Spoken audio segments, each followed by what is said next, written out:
Imagine this. The month you were born holds a secret code, a spirit animal assigned by heaven itself, waiting to reveal your true nature and destiny. If you were born in January, your spirit animal might be the wise and determined ox. February's gift is the innovative and mysterious owl. March carries the courageous and compassionate dolphin. April is ruled by the bold and fierce lion. May flows with the nurturing and steady bear. June dances with the clever and adaptable fox. July moves with the protective and loyal dog. August shines with the majestic and commanding eagle. September reflects the precise and analytical hawk. October embodies the graceful and balanced deer. November pulses with the passionate and intense wolf. And December roars with the adventurous and strong stallion. Each animal is more than just a symbol. It's a divine blueprint, written into the fabric of your birth month. Your birthday is not random. It's a clue to your calling. Everything God creates, He creates with purpose and timing. The month you were born reveals more than a date. It's a prophetic fingerprint. Just like the ox in January is designed for endurance and steady progress, or the lion in April carries the courage and leadership to command kingdoms, your birth month points to the spirit traits God placed in you from the very beginning. It's not coincidence that you arrived when you did. It's divine orchestration. Your life is meant to align with the nature of that animal, unlocking your true potential and purpose. This is the beginning of understanding that your birthday is more than a celebration. Your birthday is not random. It's a clue to your calling. The very day, the very month you entered this earth was marked by divine intelligence. It was not a result of coincidence, medical schedule, or human planning. It was a moment foreseen and ordained by heaven before the foundations of the world were laid. You must understand that God is not casual. He is intentional, precise, and deliberate. Every creation of His is conceived with purpose, infused with meaning, and positioned in time for maximum impact. That includes you. The month you were born in is not just a fact for your birth certificate. It is a coded message, a prophetic fingerprint, unique to your destiny.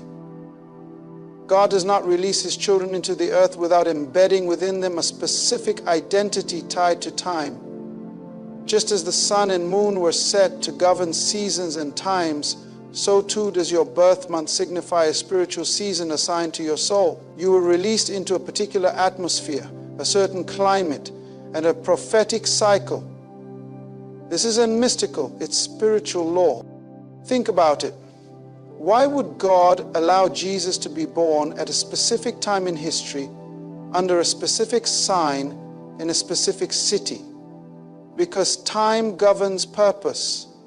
Your timing of birth is not a detail, it's a direction.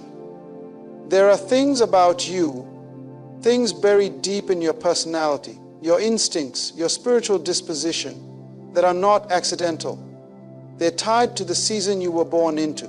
If you were born in a cold season, a warm season, a time of planting or harvest, of darkness or of light, it speaks to the kind of spiritual environment you were built to operate in. Some of you were born in winter because you were made to survive spiritual winters. Some of you were born in harvest months because your life is meant to bring forth the fruit of generations before you. Just as nature gives birth to different animals in different seasons for their survival, protection, and development, so does the Spirit choose when and where to birth those marked for purpose. Have you ever wondered why you respond to certain challenges differently than others? Why you feel most alive at particular times of the year? Or why certain spiritual gifts and sensitivities seem to surge during certain months? Is because your spiritual rhythm is connected to your original birthing rhythm. The time you entered the world was more than physical. It was prophetic. You weren't just born into the earth, you were released from heaven. There was a reason your spirit was sent down during a particular season. Heaven knew what the world would need in that generation, in that location, and in that time frame. And you were the answer, hidden inside a child. This is why the enemy fought some of your births. This is why the attacks came so early. Because if the enemy can distort your view of your origin, he can confuse your path to purpose. If he can make you think you're random, he can rob you of intention. But when you understand that your birthday is not just a celebration, it's a divine clue, everything shifts. The month of your birth reflects traits that are spiritual in nature.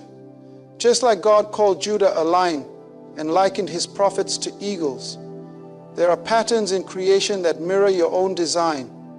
You may carry the patience of the bear, the vision of the eagle, the loyalty of the wolf, or the wisdom of the owl.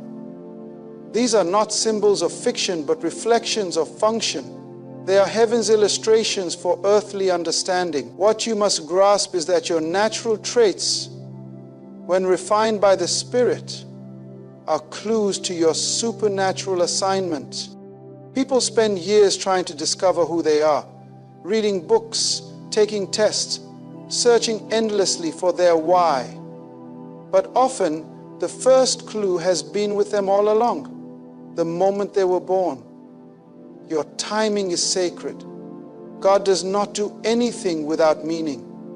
Your arrival date carries your spiritual DNA. And if you begin to study it, pray into it, and ask the Holy Spirit to reveal the connection between your birth month and your spiritual wiring, you will begin to unlock layers of identity you never knew existed. You'll begin to see why you feel pulled toward certain battles, why specific causes ignite fire in your bones, why you gravitate toward some people and repel others, why certain scriptures hit you differently. It's not just personality, it's prophecy. You've been walking around with clues to your calling this entire time. Heaven does not hide purpose from you, it hides it for you, waiting for you to seek and discover. Your birthday month is a breadcrumb on the trail toward your kingdom identity. Once you start interpreting it not as coincidence, but as divine communication, you begin to awaken. God wrote destiny into the calendar. The concept of time is not man-made, it is God-breathed. When God created the heavens and the earth, He did not merely make space, He made time, seasons and cycles. He set the sun to rule by day and the moon by night, and He said, "Let them be for signs and for seasons and for days and years." Genesis 1:14. That tells you that before man ever invented a calendar, heaven had already established divine timing, and inside that timing, purpose was encoded. God does not operate in chaos. He does not move in randomness. He works through divine order, and your very existence is a part of that order. You were not born at a convenient time. You were born at a prophetic time. Heaven scheduled your arrival like a seed planted in a specific soil during a specific season to produce a specific fruit. There is a reason you were not born a year earlier or a month later. The moment of your birth corresponds to a spiritual window, an alignment in the invisible realm designed to shape your development and calling. The same way farmers sow and reap according to seasons, heaven planted you in the earth's timeline for a harvest that only your life could produce. Think about this. Every season in nature brings with it a different demand, a different environment, and a different response from creation. In spring, things come alive. In summer, things flourish. In autumn, things shift and prepare. In winter, things endure and root themselves. So when God allowed you to be born in a specific season, He was also assigning you a spiritual climate. That's why some people carry renewal in their presence. They were born in spring. Others carry intense passion and momentum. They were born in summer. Some carry wisdom, reflection, and maturity. They were born in autumn. Some are resilient, enduring, and stable. They were born in winter. This is not to say that your month controls your destiny. God does. But your month reveals aspects of how your destiny will unfold. God embedded mysteries into the natural order of creation to reflect spiritual truth. This is why Jesus taught with parables. He used natural pictures to explain eternal principles. When you begin to see your birth month as more than a number and more than a date, you start to see that God has been speaking through time all along. Heaven's calendar is not just linear, it's prophetic. Every month carries a spiritual rhythm. That rhythm echoes in your spirit. When you were born, you stepped into a spiritual atmosphere designed to shape how you hear God, how you fight your battles, how you love people, and how you manifest purpose. This is why ignoring the spiritual dimensions of your timing can lead to frustration. Some people are operating out of sync with their season, chasing summer blessings in a winter spirit. But when you understand that heaven wrote destiny into the calendar, you begin to ask better questions. Not, why was I born in this month? But what does this month reveal about my mission? You'll start to recognize that just as nature cannot choose its season, you did not choose your entry point into time. God did. And He didn't just consider your family or your location. He factored in the spiritual climate necessary to build you into who you were called to become. For example, if you were born during a time of darkness, it may be because you carry light. If you were born in times of transition, you may be called to be a bridge. If your birth month sits on the edge of seasons, you may be a prophetic voice for change. The same God who gave Israel feasts and holy days tied to specific months and spiritual themes is the same God who placed you in your appointed time. He is still speaking through calendars. The issue is not whether heaven speaks, it's whether we listen. When you begin to study your birth through the lens of spiritual timing, not just natural occurrence, your identity starts to make sense. Your instincts begin to align. Your temperament, your desires, your strengths, all begin to echo the season from which you came. This is why certain months feel more alive to you, why some dates seem to repeat themselves in your life, why breakthroughs, battles, and even patterns of thought can align with times of the year. It's not just memory, it's momentum. The spirit realm honors the cycles of God. And when you learn to walk in step with those cycles, you begin to see how heaven uses time not to trap you. Your spirit animal reflects your kingdom identity. This is not a concept borrowed from myths or pagan traditions. It's a metaphor used by heaven to reveal something deeper: function. Throughout the Bible, God consistently used animals to describe the character, calling, and spiritual identity of His people. He called Judah a lion, not because Judah had fur or roared, but because Judah carried the boldness, kingship, and leadership associated with the lion. He likened prophets to eagles, not because they had feathers, but because their vision pierced through clouds, and they soared above the noise of the earth to see what others could not. Jesus is described as both a lamb and a lion because He came in meekness and sacrifice, yet reigns in authority and power. These are not random comparisons. They are metaphors for mastery. Your spirit animal is not about superstition, it's about spiritual strategy. Heaven gives symbols to help you interpret your strengths. Your spiritual animal is a picture of the instincts, reflexes, and internal wiring that God placed in you to help you navigate your assignment. You weren't designed to imitate someone else's nature. You were crafted with a distinct spiritual temperament to thrive in your own lane. The lion does not envy the eagle. The serpent does not mimic the stallion. Each one is powerful in its domain. If you don't understand your spiritual nature, you will constantly compare yourself to others and misunderstand your own authority. You'll wonder why you don't operate like them, pray like them, fight like them, or lead like them. But when you discover the animal metaphor that aligns with your spiritual DNA, you stop striving to be effective and you start flowing in what was always yours. A lion doesn't apologize for its roar. An eagle doesn't hide its wingspan. A fox doesn't doubt its cunning. They operate in alignment with their nature, and so must you. Your spiritual animal reflects the tools God gave you for warfare, worship, and witness. It tells you how you're meant to navigate pressure, how you're designed to build, how you should respond to attack. It's not just about personality, it's about purpose in action. Let's be clear, God is the source of your identity, not the animal.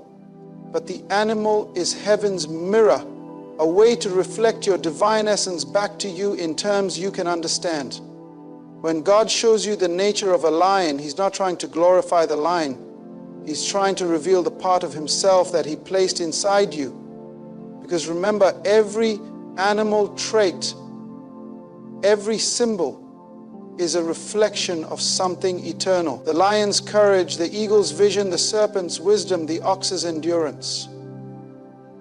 These are qualities that God Himself exhibits and delegates to His sons and daughters to carry out specific kingdom work. This is why trying to imitate someone else's spiritual nature can leave you drained. You were not created to fly if you were made to run. You were not designed to roar if you were built to move in silence.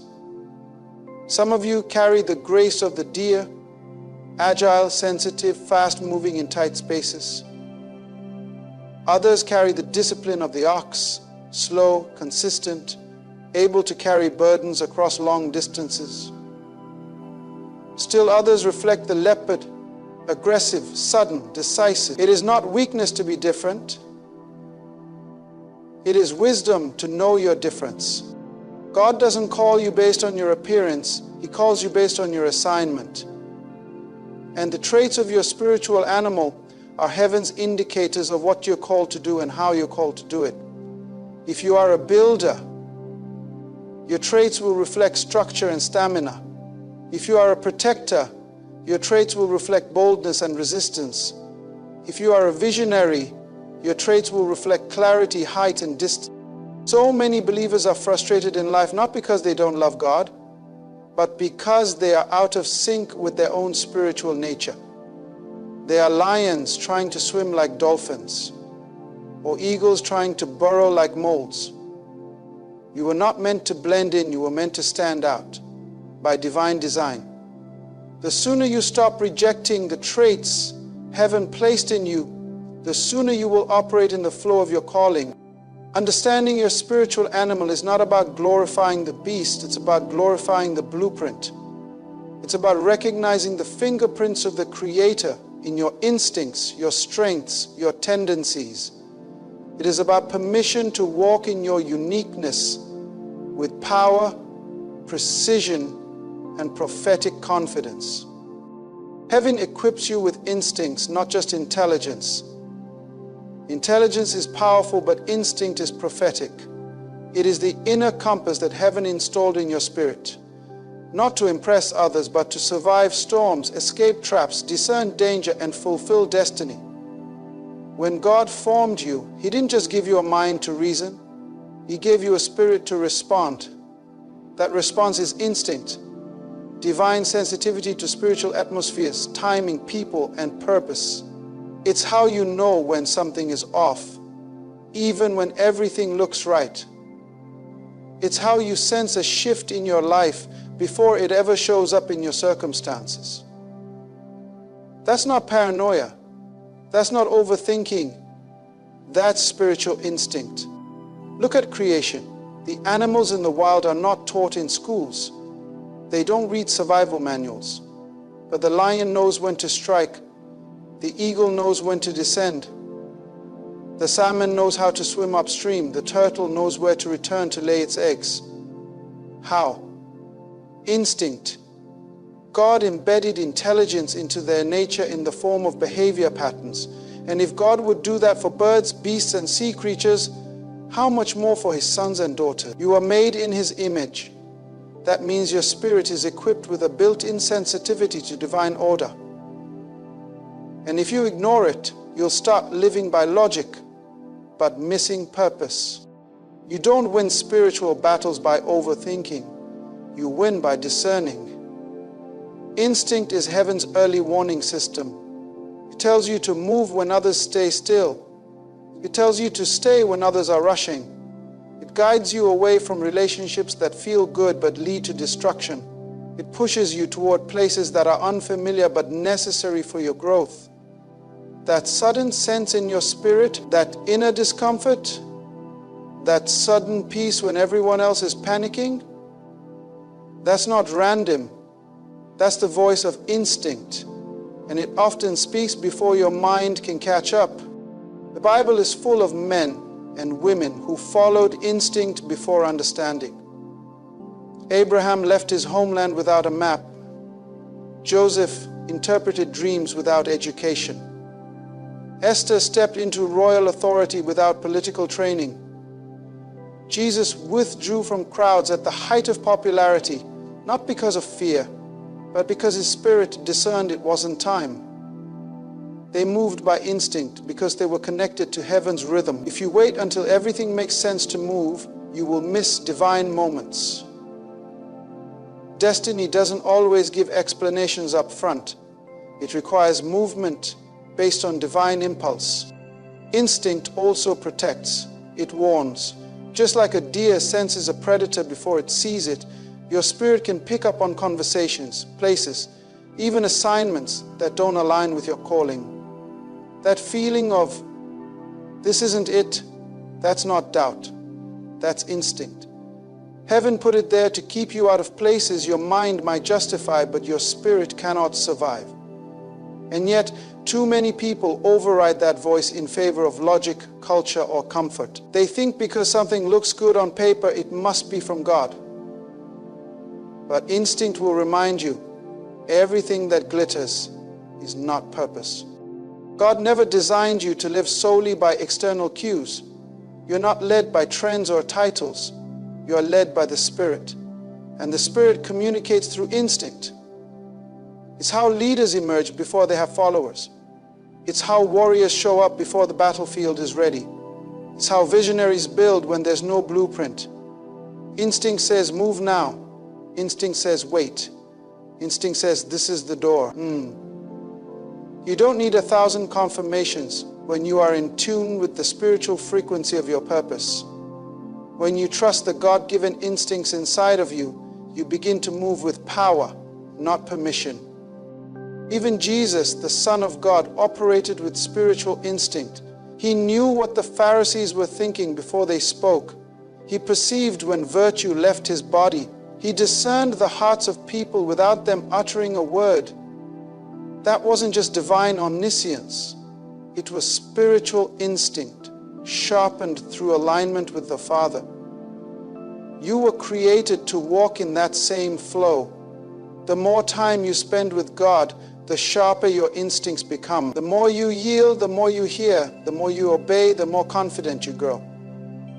This is why intelligence alone is not enough. You can be brilliant and still broken. You can be educated and still enslaved. Intelligence can help you study the map, but instinct will tell you when the terrain has changed. Intelligence can give you strategy, but instinct gives you timing. And in the kingdom of God, timing is everything. When to speak, when to be silent, when to sow, when to reap, when to fight, when to retreat. It's all led by instinct. Heaven doesn't just give you knowledge, it gives you knowing. That quiet, unexplainable assurance in your belly that says, this is the way, walk in it. That is the spiritual instinct of the righteous. It's not mythology. It's not emotion. It's not guessing. It's prophetic guidance wrapped in the language of spiritual reflex. And when you honor that gift, you will not just survive. You will lead, build, and multiply in places others feared to enter. Your animal nature reveals your spiritual warfare strategy. In the kingdom of God, there is no such thing as a one-size-fits-all battle plan. Just as God equips each creature with specific traits for survival, He equips His people with spiritual strategies that align with their nature. Lions don't fight like eagles. Snakes don't move like stallions. A lion dominates the ground. An eagle commands the air. A serpent navigates with stealth, and a stallion overcomes with speed and strength. None are inferior. They are simply different by divine design. When God gives you a spiritual temperament, He's not giving you a personality quirk. He's giving you a blueprint for victory. The way you respond to attack, the way you perceive threats, the way you endure pressure and execute deliverance is tied to the nature of the animal you reflect spiritually. If you misunderstand this, you'll waste your energy trying to fight like someone you were never designed to imitate. You roar when you were meant to soar. You'll strike when you were meant to wait. And that disconnect can leave you vulnerable to the very battles you were born to win. The problem for many believers is not the size of the warfare.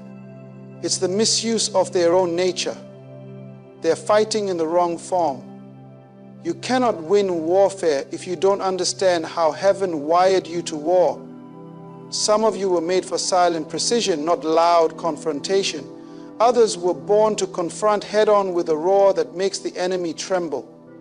And then there are those who win by endurance, long-term, quiet resistance until the stronghold breaks. Your spiritual animal is a clue to that strategy. Look at David.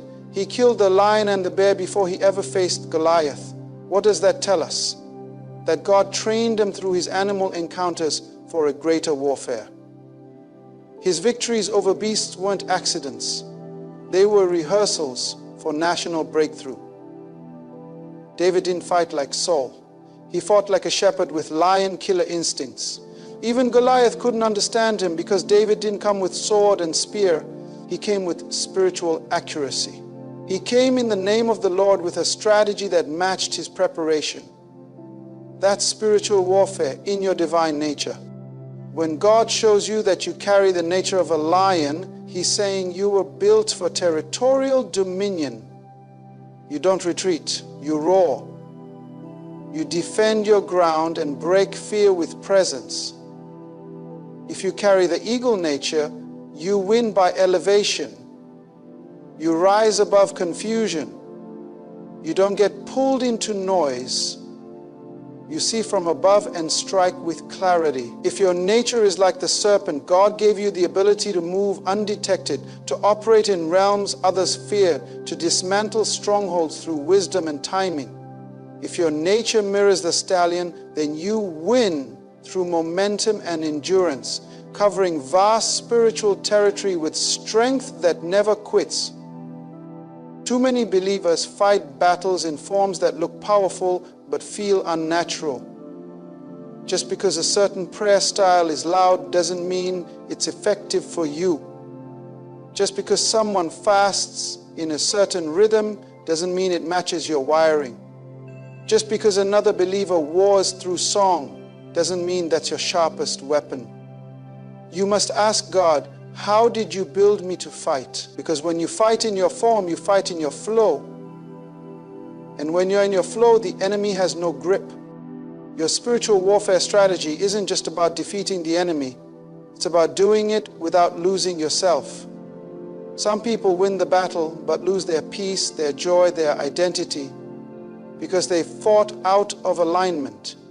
But when you war according to your nature, you not only win, you stay whole, you stay grounded, you remain in the rhythm of heaven.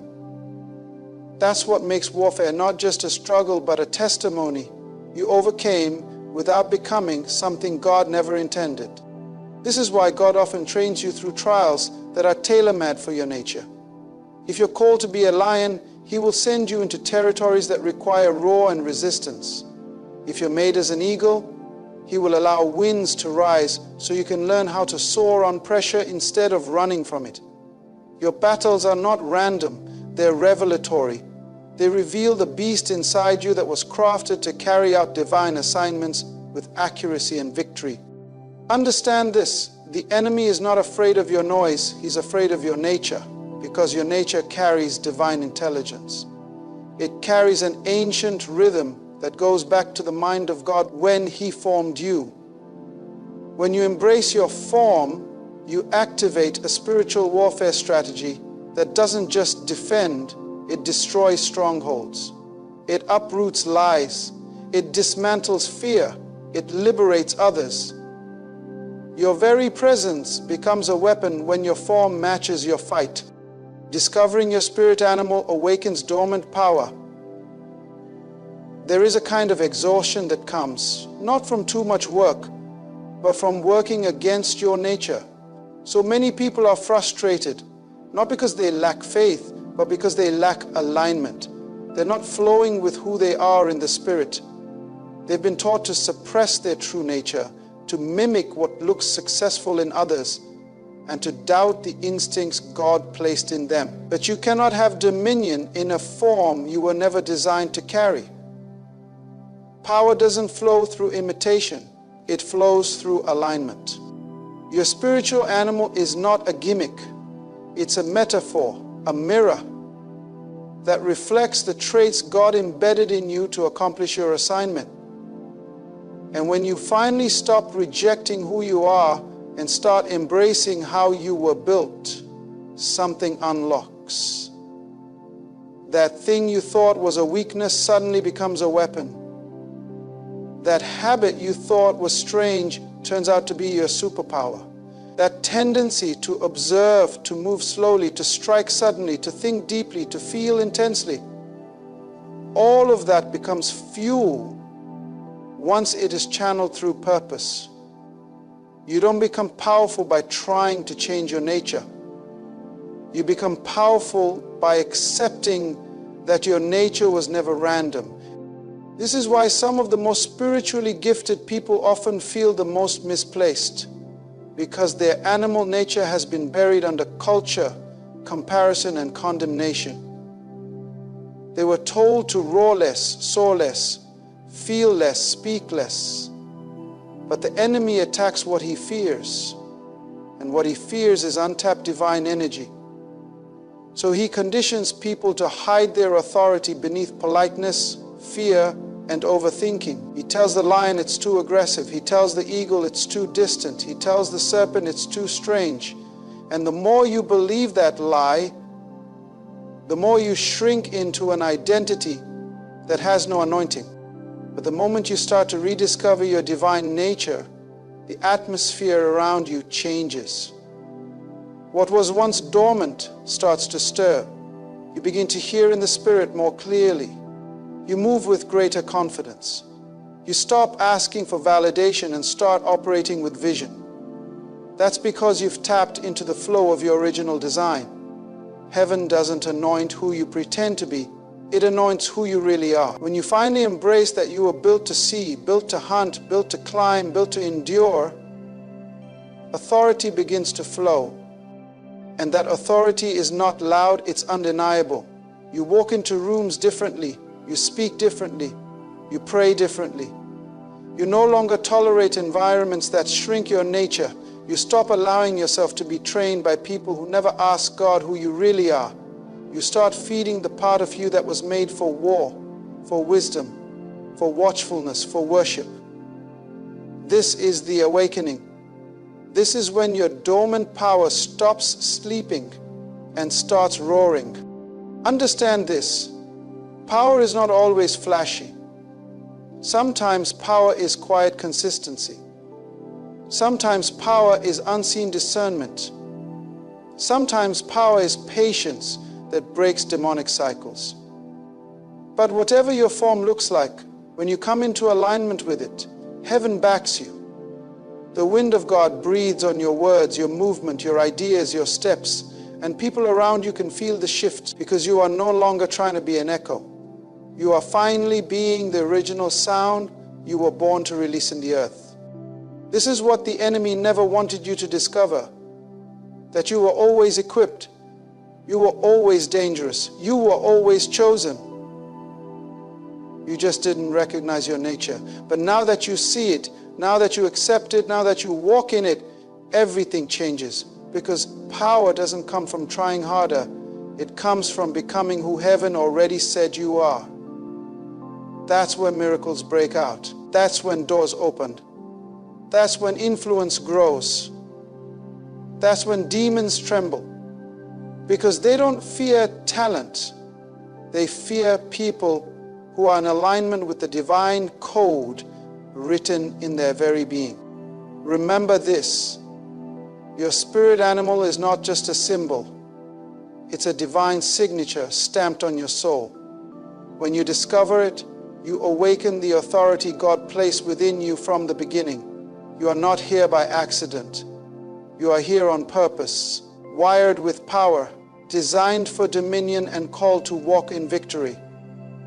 The moment you embrace who you are in the Spirit, you step into a life where limitations fall, fear fades, and purpose prevails. So rise up in the fullness of your God-given nature. Roar like the lion, soar like the eagle, move with the wisdom of the serpent, and run with the endurance of the stallion. This is your time. This is your moment. Align with your spirit animal and watch how heaven moves on your behalf. Because destiny always finds those who know their nature and walk boldly in it. Imagine this: a simple act of kindness you offered quietly, without expectation, without applause, unbeknownst to you, has just saved a billionaire. Yes, you heard me right. Your kindness, your generosity, your heart for others has set into motion a divine chain reaction that is about to change lives far beyond what you can see. Today, I want to remind God's chosen ones that every small act of goodness carries kingdom power. What you think is insignificant is actually a key part of God's grand design. Get ready, because your kindness is about to pay off big time. Kindness is not just a good deed. It is not just moral behavior. It is a kingdom principle, an eternal law that governs divine outcomes. When you perform an act of kindness, you are not merely helping someone, you are planting a seed into the soil of destiny. And like every seed, it carries within it the power of multiplication. A single act can produce a harvest beyond imagination, not only for the one who receives it, but especially for the one who gave it. In the kingdom of God, nothing is wasted. Not a tear, not a gesture, not even a smile offered with sincerity. When you give your time, your energy, your resources, your words of encouragement, heaven sees it, and more than that, heaven records it. Kindness is not a transaction, it's an investment. You may not see immediate returns, you may not get applause, but in the realm of the Spirit, every act of kindness is a deposit into your future. The world teaches us to be calculated, help only when it benefits you, serve only if someone is watching, give only when you're guaranteed a return. But the kingdom operates on a higher law. In God's economy, giving is not a loss, it is sowing. And when you sow with the nature of God, pure, unselfish, and full of love, you align yourself with heaven's pattern for promotion. Many people miss their divine breakthrough not because they lacked skill, talent, or opportunity, but because they were unwilling to sow kindness when it was inconvenient. Kingdom kindness is often inconvenient. It comes at a cost. It pulls you out of your routine. It asks for your energy when you're tired, your patience when you're irritated, your help when it's not your problem. But that is the kind of kindness that heaven rewards, because it is not rooted in human sympathy. It is rooted in divine obedience. You see, the nature of the King is to give. God is love, and love gives. When you walk in kindness, you mirror the nature of your Creator. And when heaven sees its reflection in you, it opens the floodgates of favor. God trusts those who carry His heart. He promotes those who carry His character. And kindness is one of the clearest signs that you are maturing in the kingdom. Let me tell you something powerful. You never know what your seed of kindness is protecting you from. You may have prevented depression in someone's life with one phone call. You may have delayed someone's suicide attempt with one compliment. You may have healed a heart with a 10-minute conversation. The person may never tell you, you may never know their name, but the seed was sown. And while the world may forget, heaven does not. Kindness breaks chains. It opens doors. It shifts atmospheres. It releases angels. There are some doors that degrees and resumes cannot open, but kindness can. There are some battles prayer alone won't win, but a single act of compassion will. Why? Because kindness is not just sweet, it's spiritual. It's a divine weapon that disarms darkness and releases God's will into the earth. We live in a world that glorifies aggression, arrogance, and self-interest. But God is raising up a generation that will move in quiet power, not loud and boastful, but anchored, stable, generous, and kind. That kind of spirit carries divine authority. That kind of heart shakes hell without ever shouting. Because kindness is not weakness, it is strength under control. It is humility wrapped in love.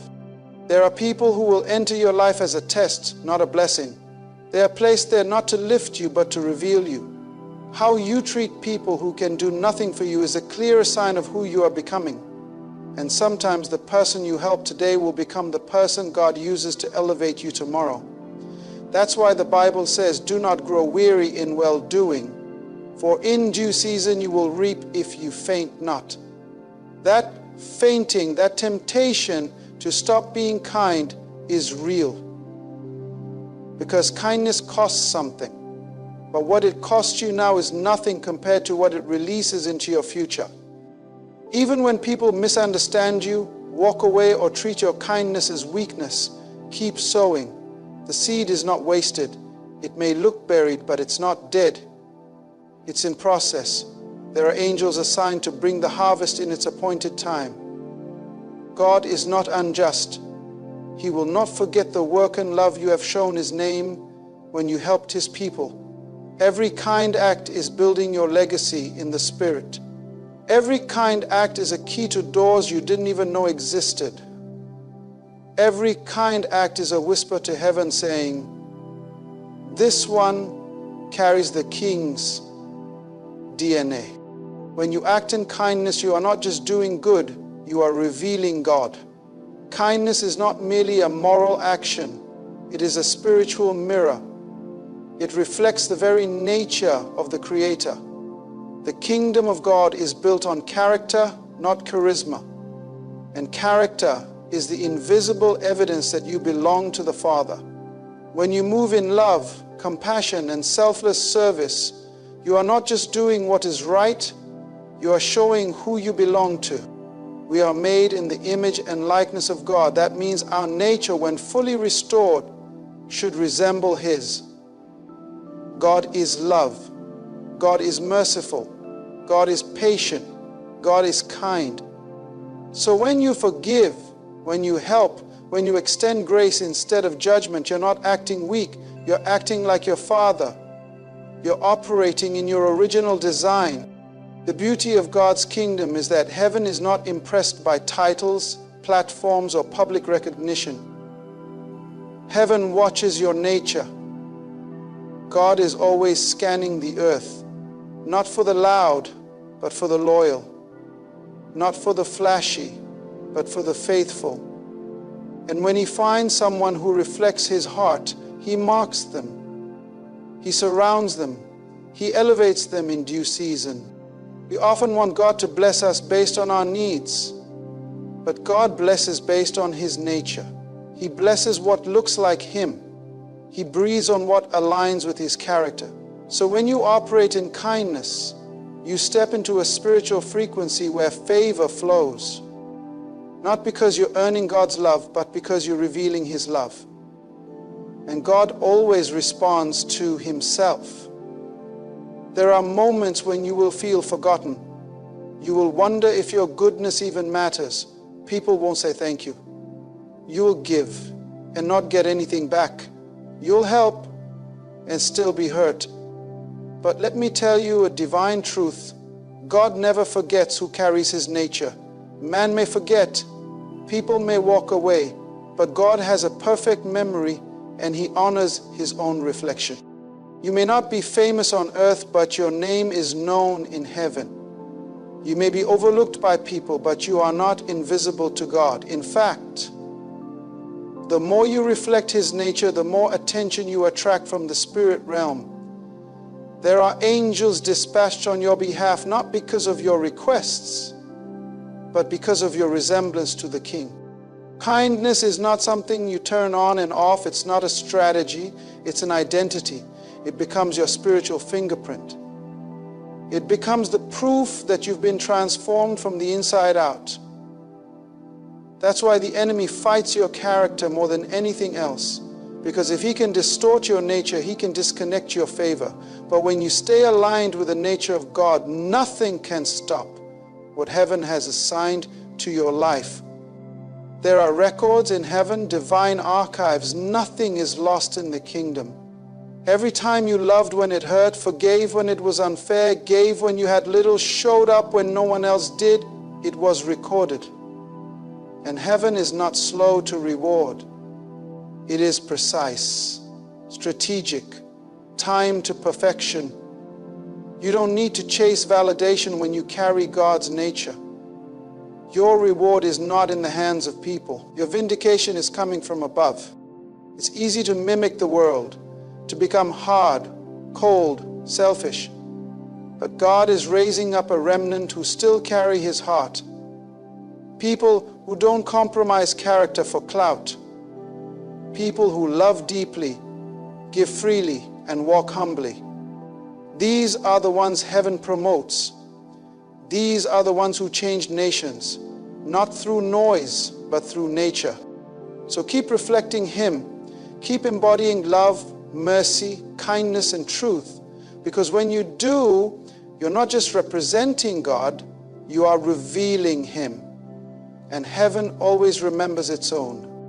There are moments in life when you will be moved to help someone, speak to a stranger, give a little extra, or simply be present for a person in pain. And you won't even understand why. No voice from heaven, no flashing lights, no confirmation. Just an urge, a sense, a pull in your spirit. And you act on it, quietly, even blindly. But what you don't realize is that you've just stepped into the flow of divine assignment.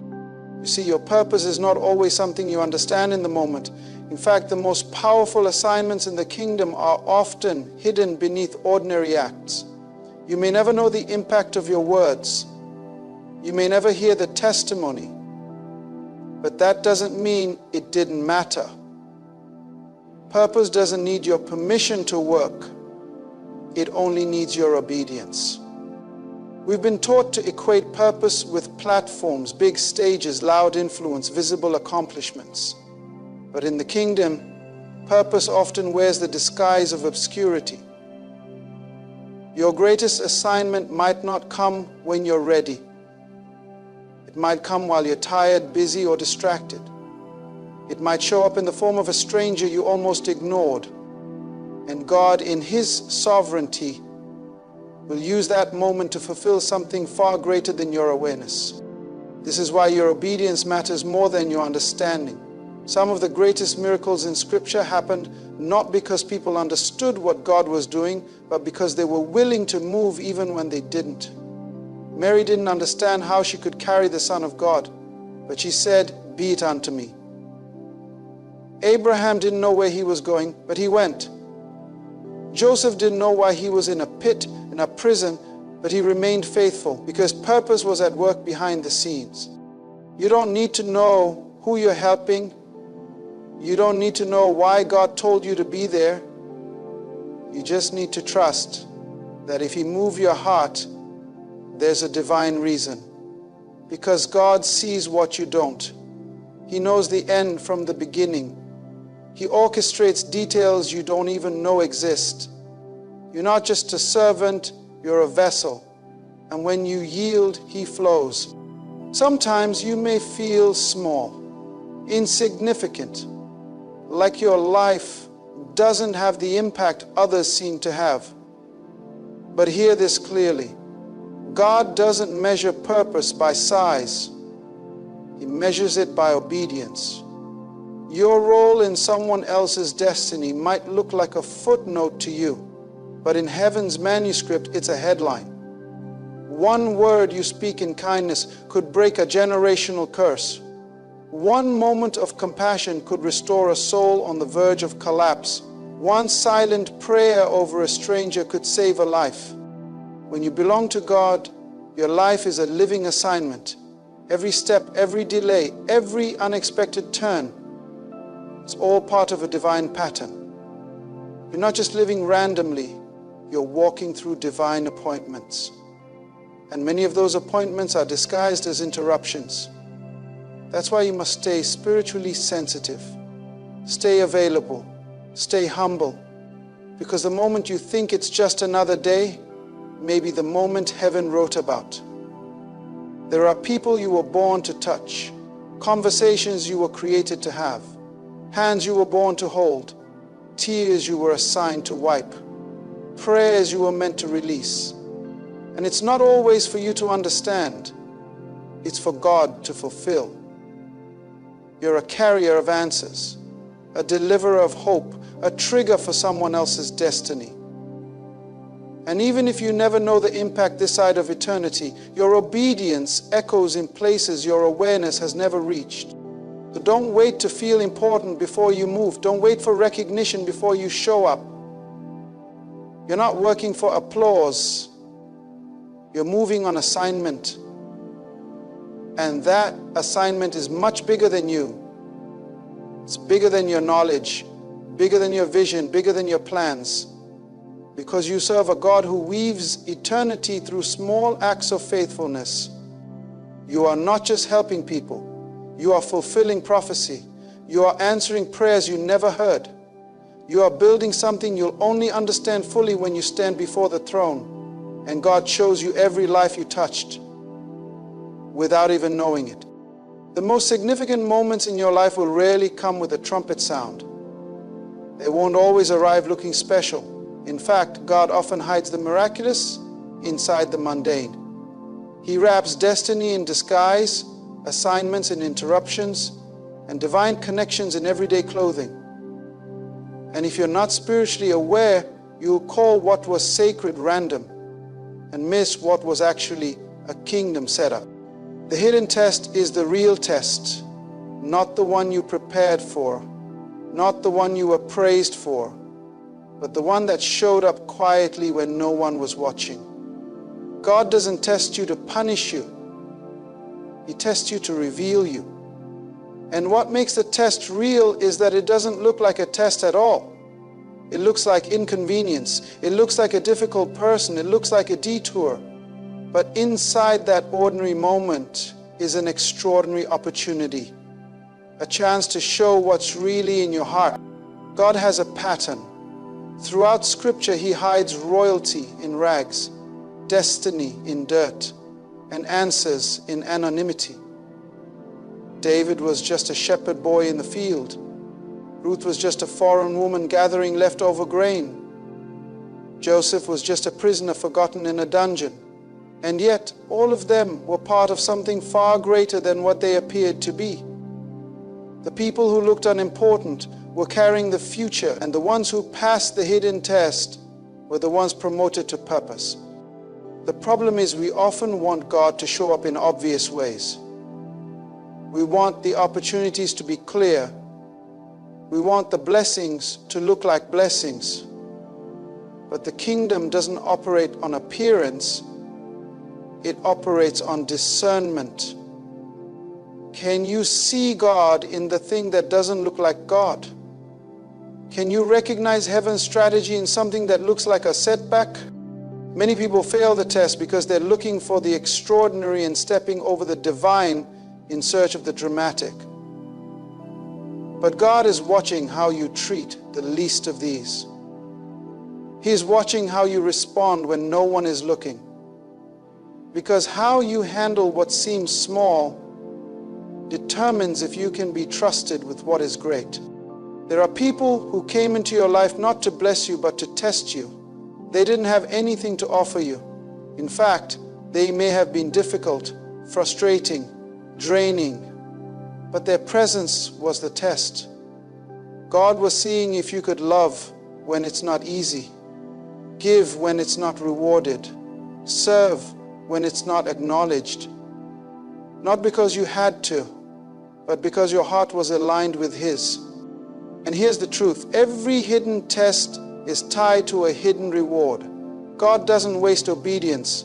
What you thought was unnoticed was actually seen. What felt ignored was being evaluated. Heaven was watching how you responded when it didn't feel spiritual. That act of patience, that moment of restraint, that choice to forgive, that offering of kindness when it wasn't deserved.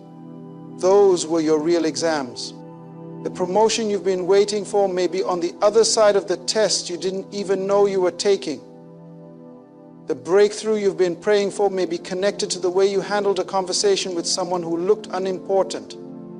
God is always setting up moments of refinement. And the ones who rise in the kingdom are the ones who recognize those moments for what they truly are.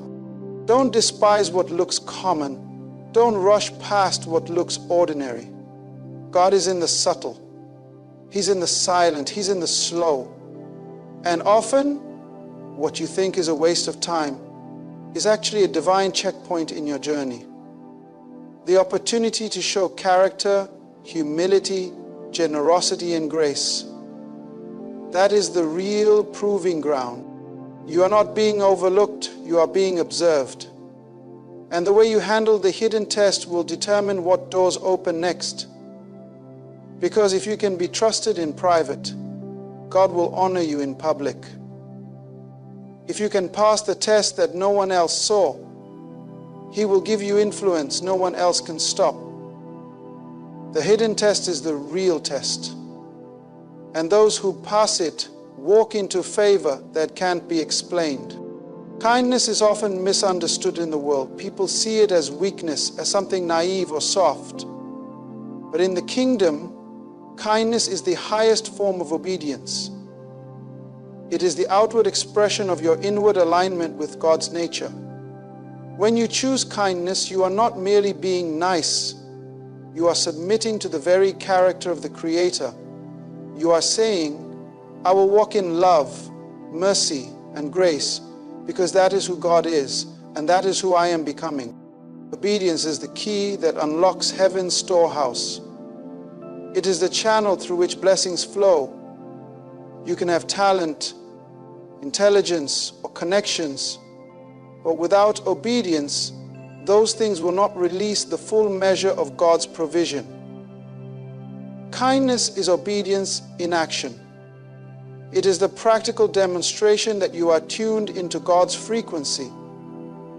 Every act of kindness is like a switch being turned on in the spiritual realm. It activates favor, opens doors, and releases resources that were previously inaccessible. When you obey the voice of kindness, even when it costs you, you open the floodgates of provision. God honors obedience over sacrifice. He sees your heart, not just your efforts. Many people struggle with waiting for blessings because they expect them to come in ways they can control or predict. But God's blessings follow the flow of obedience, not the urgency of your desire. Sometimes you must keep choosing kindness, keep serving, keep giving, even when you don't see immediate results.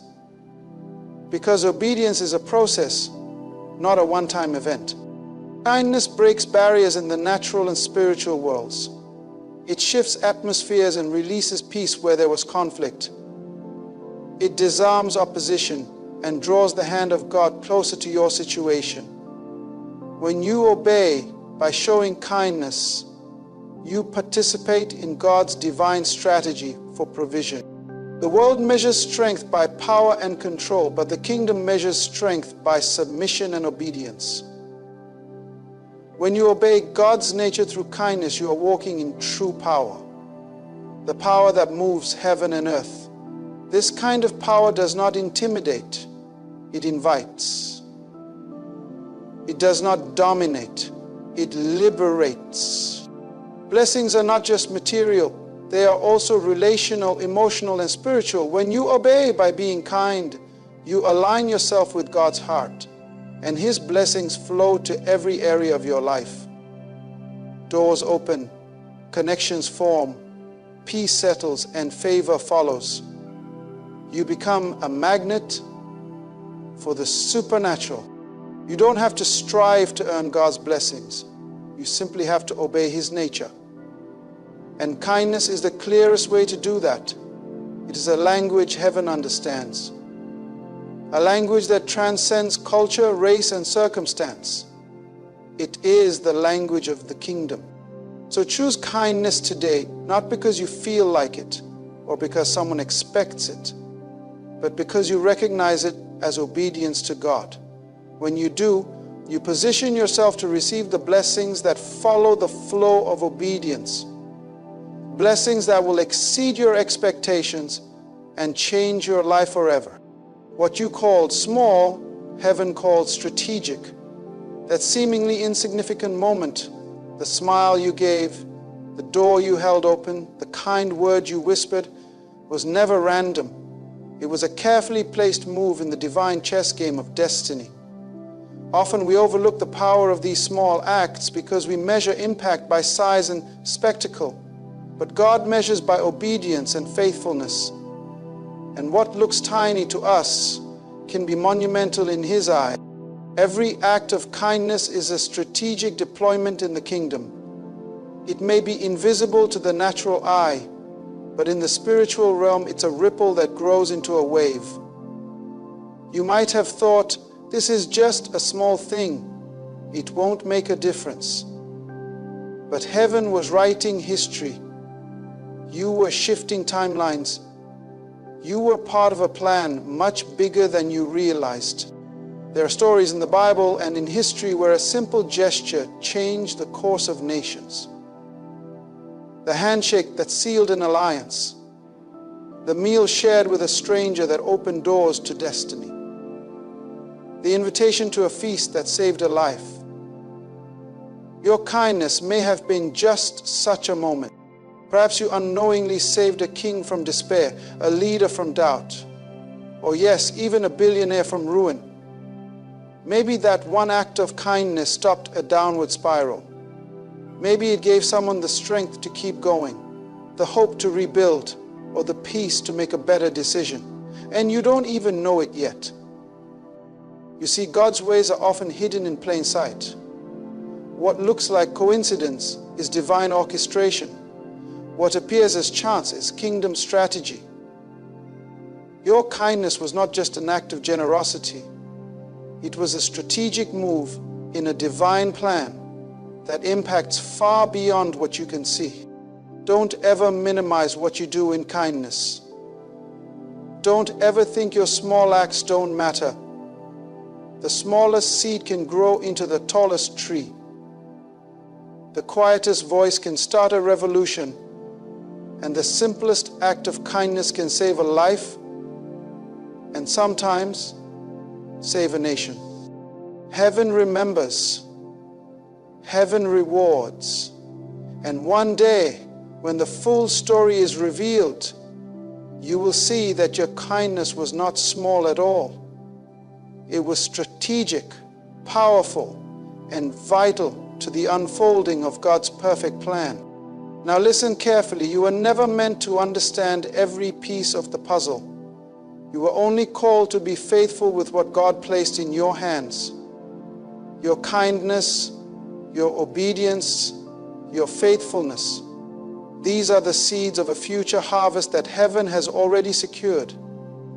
So walk boldly, knowing that what you have done in secret will be rewarded openly. What you have sown in love will reap a blessing beyond measure. Your life is not ordinary, and your impact is eternal. Stand firm, because God's chosen ones. Your kindness is about to pay off big time. The kingdom is moving on your behalf, even when you can't see it yet. Keep believing, keep giving, keep loving. Your breakthrough is closer than you think. This is your moment.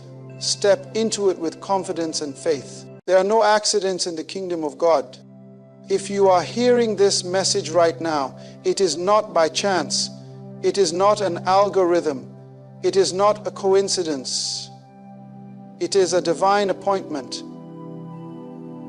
Heaven has scheduled this moment because there is something in your spirit that cannot sleep, something in your life that refuses to settle, and something in your purpose that has been waiting for a word, this word.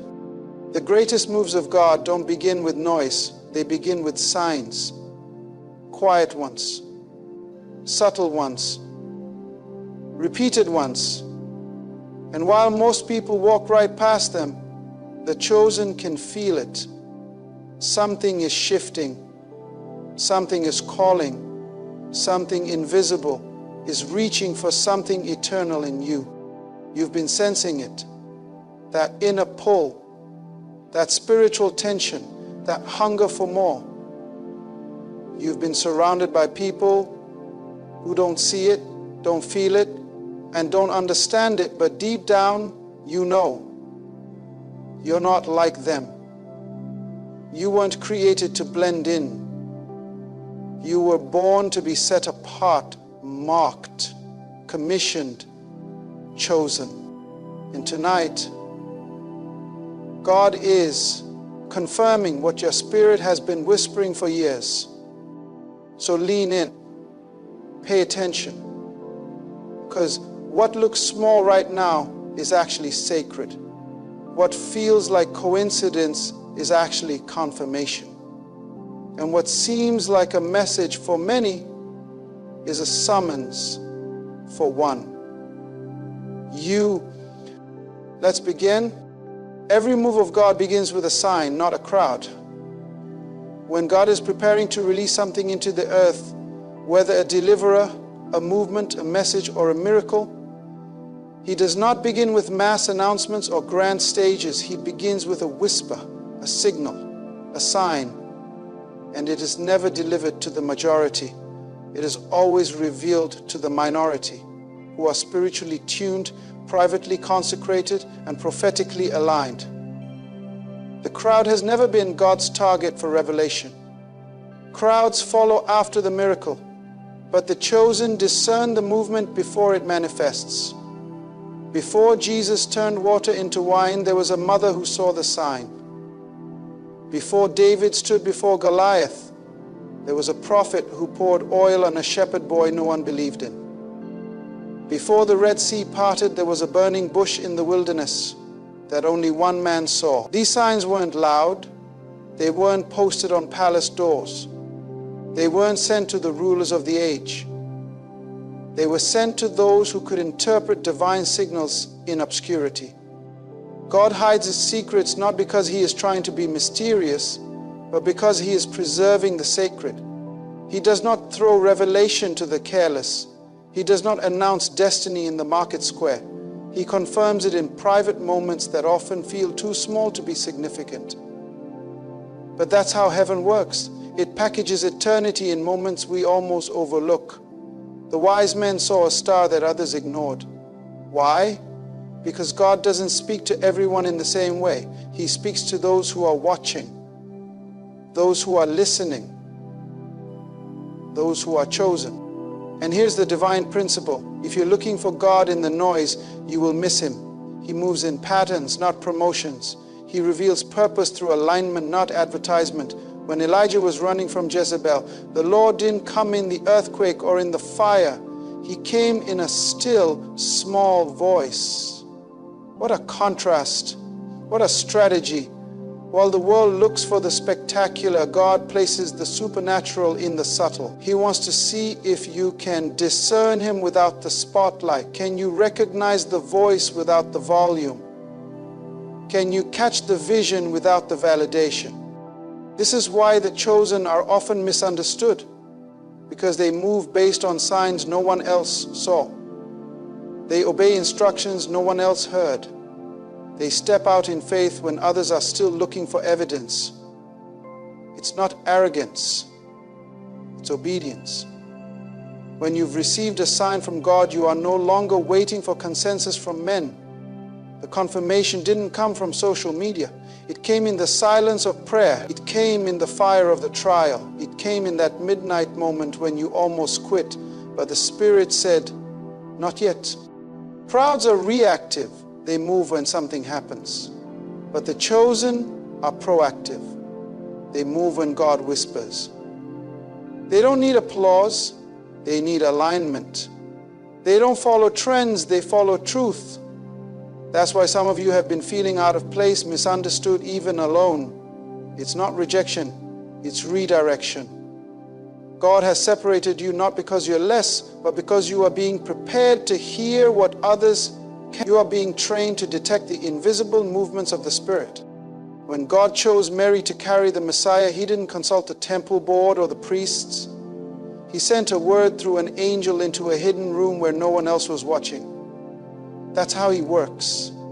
Divine destiny often comes disguised as an interruption, as something unusual, something you can't explain, but can't ignore. That strange restlessness you feel, that spiritual agitation that won't go away, that persistent sense that something is shifting, even when nothing has changed yet, that's your sign. And it wasn't meant for the crowd, it was meant for you. There's a reason Jesus often told people after a miracle, tell no one. Because when God confirms your calling, it is not always time to announce it. The sign is not for your ego, it's for your endurance. God wants to see if you'll move with Him before anyone claps for you. Can you trust the sign when the circumstances still look the same? Can you follow the cloud when it doesn't make sense? This is what separates the called from the chosen. The called hear it, the chosen move on it. The world teaches us that visibility equals value, but the kingdom doesn't work that way. In God's kingdom, private obedience produces public impact. You don't need the crowd to approve what God has already confirmed. The problem is many people are waiting for a sign to be popular. But God is giving signs to the pure in heart, to those who still weep in prayer, to those who fast in secret, to those who cry out for wisdom. These are the ones He trusts with His movements. So if you've been sensing something, seeing repeating patterns, having unusual dreams, feeling a divine urgency rising inside of you, don't dismiss it. You are not imagining it. You are being invited. Invited into the realm where God forms leaders, raises voices, and ignites movements. And He always starts with a sign, not a stage. He will not shout it to the world. He will whisper it to you in the dark. Because that's how destinies are born. Not in the noise of the crowd, but in the clarity of revelation. What feels like coincidence is often a divine alignment, a pattern pointing to your purpose. God is a God of order, not confusion. His kingdom is built on patterns, not on randomness. When God is preparing to reveal purpose, He begins by establishing patterns, repetitions, alignments, and echoes that at first glance may seem insignificant or even coincidental. But for those who are spiritually awake, these patterns are not just strange repetitions. They are breadcrumbs on the path to divine destiny. The problem is, most people miss their purpose because they ignore the pattern. They chalk it up to chance. They say, that's odd, and move on, not realizing that what they call coincidence is actually confirmation. Heaven rarely shouts. It moves in rhythm. It speaks in patterns. And unless your spirit is trained, you'll miss what your future is trying to tell you. Think of Joseph. His entire life was a divine pattern. He dreamed twice about rulership. Then he was betrayed twice, once by his brothers, then by Potiphar's wife. He was promoted twice, once in prison and again in Pharaoh's palace. Why all these twos? Because when God repeats a matter, it is established. When patterns begin to emerge, it is a signal that purpose is being formed. Every time Joseph's life appeared to fall apart, it was actually falling into alignment with a greater desire. He didn't realize it at first, but what he called trouble was actually training. You see, purpose is not something that comes to you fully formed. It comes in fragments, and those fragments are usually hidden in patterns. You might keep meeting the same type of person, facing the same battle, feeling the same pull toward a place, an idea, a burden. That's not coincidence. That's calibration. God is aligning you by repeating the instruction in different disguises. Moses, for example, had an unusual pattern. He was always drawn to injustice. Even before God ever spoke to him from a burning bush, he couldn't help but step in when an Egyptian was beating a Hebrew. That impulse cost him everything, and yet it was a preview of his purpose. That inner resistance to oppression was not a flaw, it was a forecast. God didn't just show up one day and say, "You are the deliverer." No, he let Moses live the pattern until the purpose became undeniable. And some of you right now are living in a cycle that feels repetitive. You're wondering, why does this keep happening? Why do I keep being drawn to this issue? Why does this burden keep waking me up at night? And the answer is simple, because God speaks through patterns. When something keeps showing up, it's a signal you're supposed to show up too. That's why the enemy works overtime to distract you with disorder. If he can get you emotionally reactive, always frustrated, always offended, he can keep you too noisy to notice the pattern. But divine purpose is discovered through discernment, not just through activity. You have to pause long enough to ask, why is this happening again? What is the thread here? What is God trying to show me that I keep overlooking? Look at Esther. Her life didn't seem to make sense at first. An orphan Jewish girl raised in exile, hidden away in a pagan land. But then the pattern began to emerge. She was given favor in unfamiliar places, chosen out of obscurity, positioned in proximity to power. None of it looked like destiny, but every detail was part of a divine pattern. And the moment she realized it, she stepped into her purpose and declared, "If I perish." That kind of clarity only comes when you recognize that God has been moving the entire time, even when you didn't know it. Divine patterns don't just show up in your life, they often run in your bloodline. Some of you are carrying a pattern that started with your grandmother. Some of you are battling devils that were assigned to your father. And others of you are being given the chance to break a cycle because God is trying to birth a new pattern through you. What your family called normal, God calls unfinished, and He's choosing you to complete the picture. The key is to stop dismissing what keeps repeating. There is no such thing as accidental alignment in the kingdom of God. If you keep being pulled to a mission, drawn to a people, stirred by a cause, it is not random. God is building your life like a master architect. Every experience, every encounter, every delay, and every breakthrough is a brushstroke in the portrait of your purpose. And this is why you cannot afford to live casually. Casual people miss covenant patterns. They ignore the symbols, the nudges, the recurring themes that point to their assignment. But when you begin to walk in awareness, you'll see it. You'll notice how the pain you went through 5 years ago is preparing you for the people you'll lead 5 years from now. You'll realize how that thing you keep running from is the very thing you're called to rescue others from. You'll begin to understand that God wasn't punishing you. He was patterning you. Because before God releases a purpose, He sets a pattern. He allows your life to echo before it speaks. He lets you feel the shape of your calling before He shows you the name of it. And when you look back, you'll see that nothing was wasted.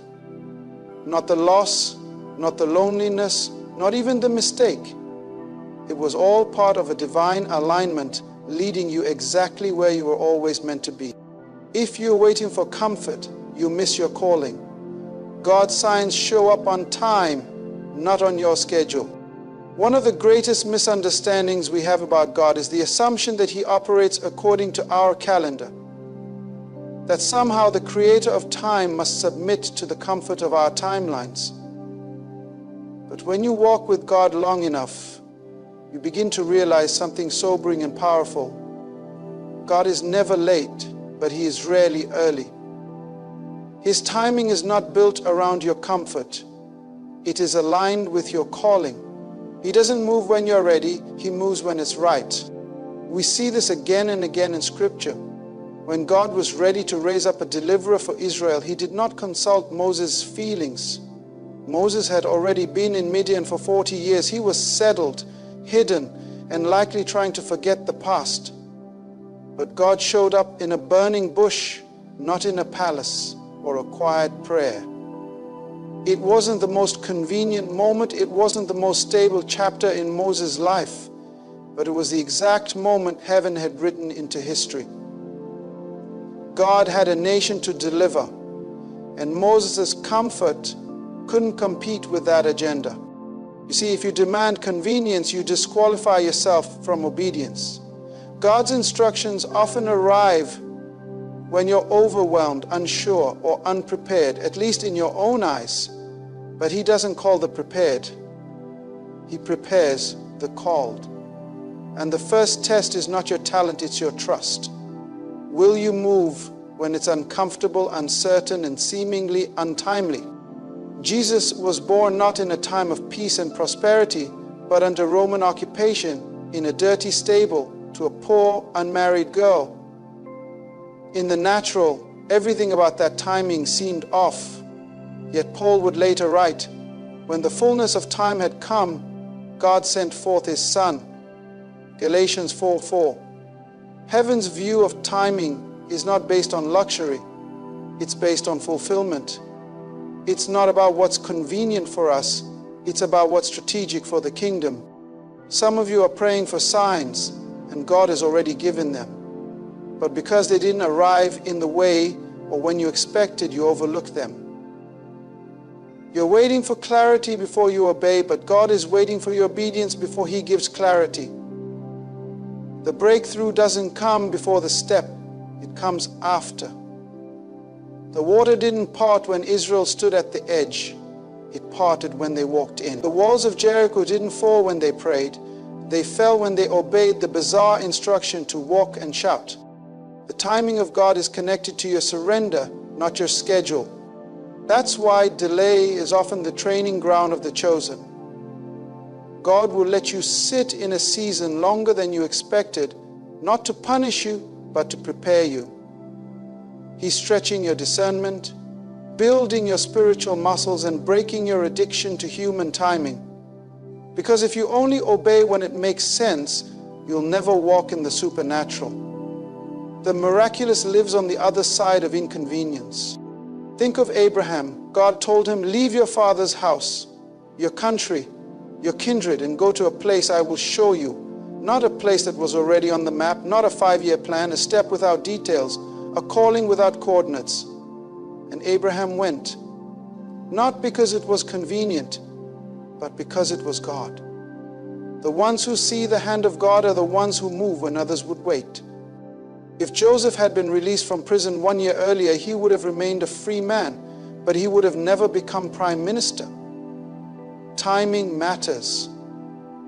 Being early can be as dangerous as being late. God waited until Pharaoh had a dream, until Egypt was in a crisis, until the palace needed what only Joseph carried. And at that exact moment, the cupbearer remembered. That's divine timing. You can't manufacture that. You can't schedule that. You can only discern it and be ready when it arrives. But that readiness requires a heart that is not tied to comfort. Many people miss their moment because they want the anointing without the adjustment. They want the calling without the cost. But the true assignments of heaven often come wrapped in disruption. They interrupt your plans, challenge your logic, and stretch your faith. That's how you know it's God. It It doesn't fit your box, but it burns in your spirit. And when it comes, you won't feel ready. You might feel unqualified. That's normal, because God doesn't wait for your convenience. He creates opportunities that reveal your dependence. He wants to see if you trust Him more than your timing. The sign may not come when you expect it, but it will come exactly when you need it. Some of you are standing at the threshold of something divine, but you're hesitating because it's not the right time. But let me ask you, right by whose definition? The enemy uses comfort to seduce you into stagnation. He whispers, wait until things are easier. Wait until you're more prepared. Wait until people approve. But God says, move now. I'm with you. Because heaven doesn't move by man's calendar. It moves by divine alignment. And what you call inconvenient, God calls appointment. Darkness is not absence. It is the canvas where divine assignments are written in bold. We often associate the presence of God with light, clarity, peace, breakthrough, and blessing. But what if I told you that some of God's most powerful work is done in the dark? Not in the daylight of success, but in the night seasons of confusion. Not when everything makes sense, but when nothing seems to be working. It is in the deep, dark places when the crowd is gone, the applause has faded, and you're left with only your questions, that God marks His chosen one. Darkness in the kingdom is not punishment, it is preparation.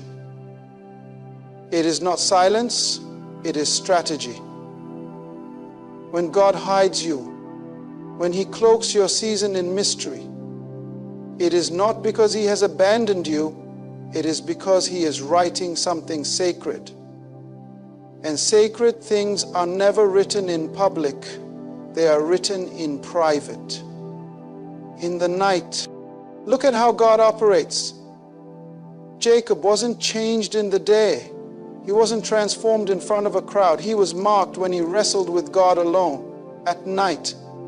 His name wasn't changed in a sermon, it was changed in a struggle. And some of you are in a wrestling season right now. It feels like darkness. It feels like delay. But what you're calling darkness is really divine surgery. God is rewriting your identity in the middle of your discomfort. Night seasons strip away your reliance on visibility. You can't see what's ahead. You can't calculate your way out. You can't explain what's happening. And that is exactly where God wants you. Because night seasons force you to walk by faith, not by sight. When there's no evidence to hold on to, you have to hold on to His word. That's when trust becomes real. That's when calling becomes clear. That's when identity is redefined. Think of Joseph. He was called in daylight but shaped in darkness. God gave him a dream, but then sent him through years of betrayal, imprisonment, and false accusation. Why? Because before you can wear the robe of destiny, your heart must be tested in the dark. You must learn to interpret silence, to stay steady in shadows, to discern God's fingerprints even when you can't trace His hand. Joseph didn't become powerful in Pharaoh's palace. He became powerful in prison. Because the night is not where God forgets you. It's where He forms you. David too was anointed as king while still smelling like sheep. But then what? The palace didn't open. The throne didn't appear.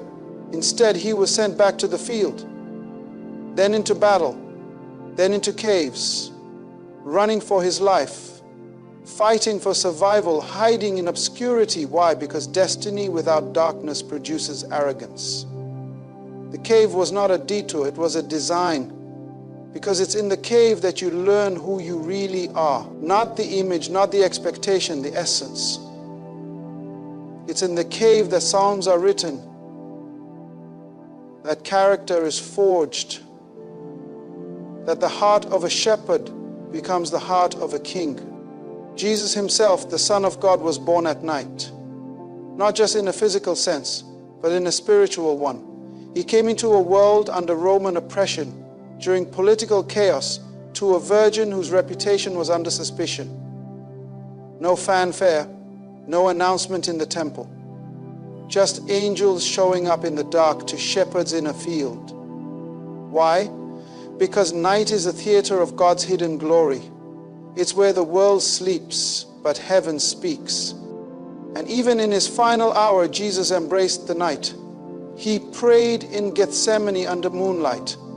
He was arrested at night, tried at night, crucified by morning, and then what? Darkness again, buried in a tomb. 3 days of silence. But even the tomb, even the silence was sacred. Because in the dark, God was orchestrating the most powerful move in history. Resurrection begins in the dark. So why are you afraid of your night season? Why do you think it means you're off course, forgotten, disqualified? No, my friend, you are being marked. God doesn't mark his chosen in the spotlight. He marks them in shadows. Not because he's hiding you to harm you, but because he's hiding you to build you. What you think is delay is actually divine development. What you call loneliness is often sacred proximity. God drawing near while everyone else drifts away. The night season is where heaven sees if you're led by light or led by loyalty. Can you still worship when there's no breakthrough? Can you still obey when there's no applause? Can you still believe when the promise feels buried? The chosen are not marked by their convenience. They are marked by their constancy, by their ability to cling to what God said, even when it looks like nothing is happening. So if you're in a night season, don't curse it. Don't run from it. Lean into it. Ask God, what are you showing me in this silence? What are you writing in this darkness? Because I promise you, when you finally come out of this, you will not come out empty. You will come out marked. You will come out different. You will come out carrying something that daylight could never give you. Many see the signs, but only the chosen interpret them. Revelation is the currency of the called. There is a difference between sight and insight. Many people see, but very few discern. They witness the same events, hear the same words, experience the same signs, but only a handful understand what heaven is actually saying. That difference is not intelligence, it's sensitivity. It is the ability to perceive not just what is happening, but why it's happening. And this sensitivity is not learned in classrooms or acquired by experience. It is given to those who are called. All throughout Scripture, we see this divide between the crowd and the chosen. The masses heard thunder when God spoke at Sinai, but Moses heard a voice. The Israelites saw manna fall from the sky, but only a few understood it as a divine provision system. Even in the New Testament, when Jesus walked the earth, people saw miracles, but most missed the Messiah. Why? Because sensitivity to the Spirit is not automatic.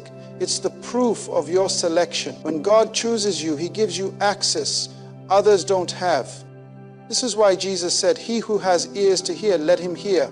Not because people lacked ears, but because most never tuned in. Heaven is always speaking, but only the chosen are listening. Sensitivity is spiritual frequency. You can be in the right place at the right time and still miss your moment if your spirit isn't tuned. God is not always loud. He often speaks in whispers. And if you're addicted to noise and novelty, you'll drown out the very thing you were born to hear. That's what made Samuel's story so powerful. As a child, he heard a voice in the night calling his name. Eli, the old priest, didn't even recognize that it was God speaking at first. But Samuel, though young, was sensitive. His spirit was awake. He didn't just hear a sound, he discerned a summons. And that's the difference between the average and the anointed. The average need explanation, the anointed only need a whisper. Sensitivity is what allows you to interpret signs others dismiss. The same dream that scares one person confirms another's destiny. The same obstacle that stops one soul accelerates another's assignment. It's not the event that matters, it's the revelation you carry. The chosen don't just walk through life reacting, they walk through life interpreting.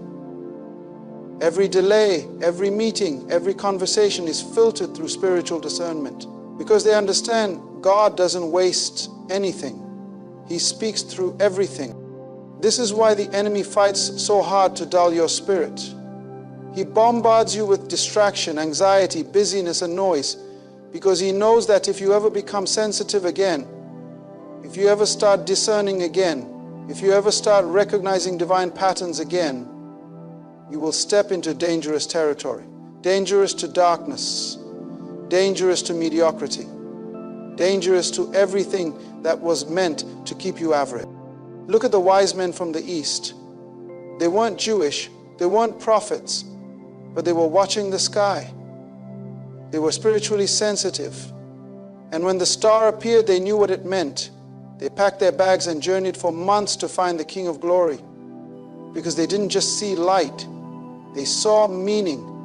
Sensitivity separated them from the millions who were living in proximity to a miracle, yet blind to its presence. And this is still happening today. God is showing signs everywhere, in culture, in conversations, in repeated dreams, in inner nudges, in doors that close and others that open. But not everyone sees.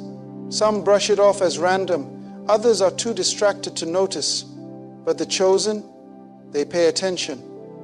They slow down. They listen. Because they know that revelation is not optional. It is the currency of the called. If God has chosen you, He will train you to live by revelation. You won't be able to rely on common sense alone. You'll be required to move when it's not logical. You'll have to obey when others hesitate. You'll have to speak when no one else understands why. That's the cost of being sensitive. But it's also the proof that you're selected. And when you're sensitive, you won't need as many confirmations. Why? Because the whisper will be enough. The burden in your spirit will be confirmation enough. The unrest that won't let you go until you act, that's the Spirit nudging you, guiding you, showing you that you're not like everyone else. Others need signs in the sky. You only need a tug in your soul. This is why you cannot afford to live distracted. The more distracted you are, the duller you become. Sensitivity requires stillness. It requires intentionality. It requires a heart that says, "Speak, Lord, for your servant is listening." The chosen live by that posture. They don't chase signs, they interpret them because they know this isn't random. This isn't natural. God is saying something. So if you keep seeing the same thing, feeling the same pull, encountering the same message over and over, it's not a coincidence. That's revelation. And if you're catching it, it's because you've been marked. You're not just a believer, you are a discerner. Not just one of the crowd, you are among the called. If you notice the sign, it means you're being summoned. God hides messages in moments. Tonight is one. You are not here by chance. You didn't just stumble across this word, this moment, this message. You didn't just happen to feel something shift inside your spirit. There is no such thing as random in the realm of the Spirit. There is only purpose wrapped in mystery. Heaven doesn't operate on coincidence. It operates by appointment. And if something in you is stirred right now, if your attention is being pulled into something deeper, more urgent, more divine, then hear this clearly. You are being summoned. Many people walk through life unaware of divine timing. They brush off their inner tug as emotion. They ignore the signs because they seem small. They dismiss the pattern because they're waiting for something louder. But when God is truly calling someone, He doesn't need volume. He uses revelation. He hides holy things in ordinary moments and waits to see who has the eyes to see and the ears to hear. That's how He separates the called from the crowd. You were not picked by accident.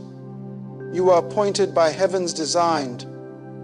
That means your birth was timed, your placement was intentional, and your experiences, both painful and beautiful, were part of a larger orchestration. You didn't just survive that battle.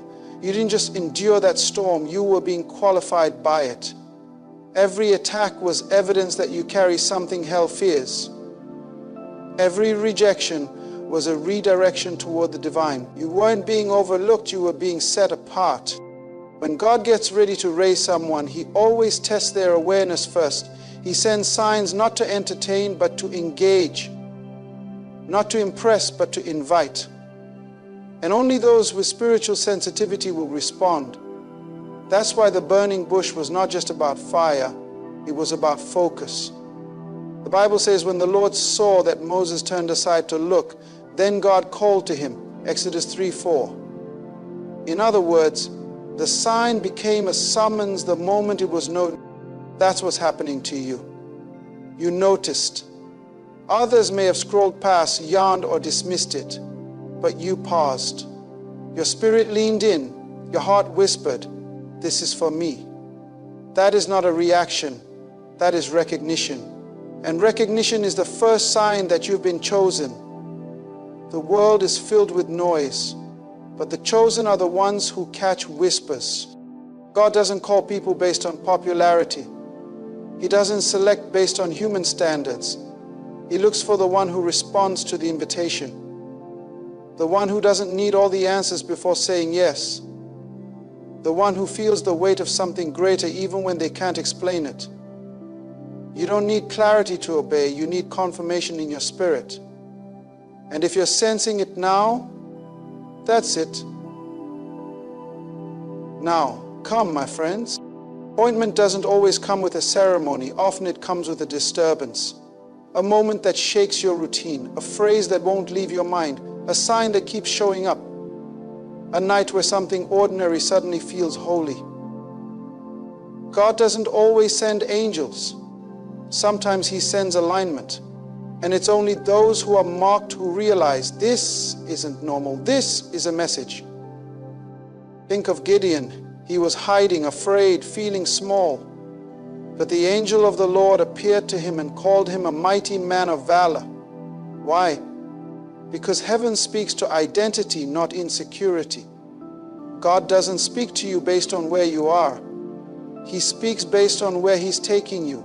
And if God is calling you now, He's not calling the version of you that others see. He's calling the real you. The one hidden under the weight of fear and doubt. The one chosen before you were born. This is why you've never fit in fully. This is why you've always felt like there was something more. Even when you tried to ignore it, there was a restlessness in your soul. That's not ego. That's election. It's the mark of a divine assignment that refuses to be silenced. And now that assignment is calling louder. Tonight is not just another night. It is not just another moment. It is a divine checkpoint. The kind of moment God hides in the flow of time to test who is paying attention. This is a burning bush disguised as a whisper. A holy invitation wrapped in stillness. And if you can feel the fire, even faintly, it means you are meant to. Heaven doesn't waste fire on the indifferent. Heaven sends fire to the appointed. You were not picked because you were perfect. You were picked because you were willing. You may still have questions. You may still feel unqualified. But God never required perfection. He required awareness. He needed someone who could recognize the sign and respond with surrender. So the fact that you're here, sensing what you're sensing, is your confirmation. You are not here by accident. You are here because something sacred is unfolding in you. And this moment, This night is not common. It's a message, a sign, a summons. So tonight, I speak not to the crowd, but to the called. I am not talking to everybody, I'm talking to somebody. Someone who has sensed that pull. Someone who has noticed the pattern. Someone who feels the divine echo in their chest even now. You've been wondering why you're different, why you see things others ignore, why you can't rest in average, why your heart is too full for this world's distraction. It's because you are not random, you are not overlooked, you are appointed. You were born with something inside of you that is not for sale, not for applause, and not for imitation. Heaven put a signature on your life before you ever took your first breath. And the signs you've been seeing, those aren't just moments, they're messages. The whisper in the night, the pattern in the pain, the scripture that keeps returning, the door that keeps closing, all of it is not rejection, it's redirection. Not delay, but design. This is your confirmation. You don't need another miracle to move. You need to recognize what God has already shown you. Because when God selects you, He doesn't need the crowd's permission. He doesn't wait for your resume to be ready. He simply waits for your spirit to say yes. Your yes is the sound that unlocks heaven's next move. And your sensitivity to this moment is proof that heaven has already marked you. So don't miss this. Don't explain it away. Don't talk yourself out of what you know in your spirit. When God marks you, the night becomes holy. The silence becomes sacred. The sign becomes a summons. You were not called to fit in. You were called to stand out. You were not chosen to survive. You were chosen to shift something in your generation. This is not a coincidence. This is a kingdom alert, and your spirit knows it. Now your obedience must confirm it. The sign was for you. Now the response is on you. There is a power, a force, and a destiny waiting for every person who chooses to surrender fully to God's plan. Not just a half-hearted attempt or occasional trust, but a total, unreserved surrender that transforms your very being and redirects the course of your life. You see, surrender is not about giving up. It's about giving into something greater than yourself. It's the key that unlocks the door to divine purpose, supernatural favor, and a life far beyond what you could imagine. Today, I want to take you on a journey to understand what happens when you fully surrender to God's plan, and why that surrender is the greatest act of strength and faith you will ever make. When you truly surrender to God's plan, something profound begins to happen in your life. Surrender is not just a simple act of giving up or resignation. It is a deliberate choice to release your own ideas, your own agenda, and your own control over the path you want to take. It is the moment when you stop resisting what God wants to do in your life and start cooperating with His divine purpose. This act of surrender is the gateway to fulfilling the destiny that God has already prepared specifically for you. Most people live their lives trying to force their own plans, trying to shape their future according to their own desires and limited understanding. They plan, they strategize, they hustle, and they push. But often their plans clash with God's timing and His vision for them. When you hold tightly to your own plans, you close the door to the greater, more perfect plan that God has designed. It's like trying to drive a car while holding the steering wheel in a way that keeps you stuck in a ditch. You're exerting effort, but you're not moving forward. Surrendering is stepping out of that stuck place and letting God take the wheel. It is saying, I will trust your direction, not my own. When you surrender, you acknowledge that God's understanding and wisdom far exceed your own. Your plans are limited by your experience, your knowledge, and your perspective, but God's plan is limitless, rooted in eternity and perfect love. This shift in perspective is critical because it marks the beginning of transformation. You stop trying to control every detail and you start allowing God's hand to guide your steps.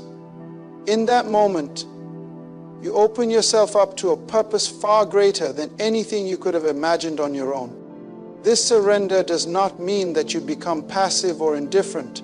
On the contrary, it requires faith and action. You actively choose to align your heart and will with God's. You move forward with confidence, even when the path isn't clear, because you know that you are walking in obedience to a higher purpose. Your efforts become empowered because they are no longer in vain or misdirected.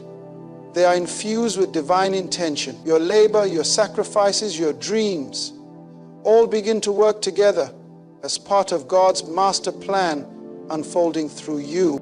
When you stop fighting your own plans, you experience peace.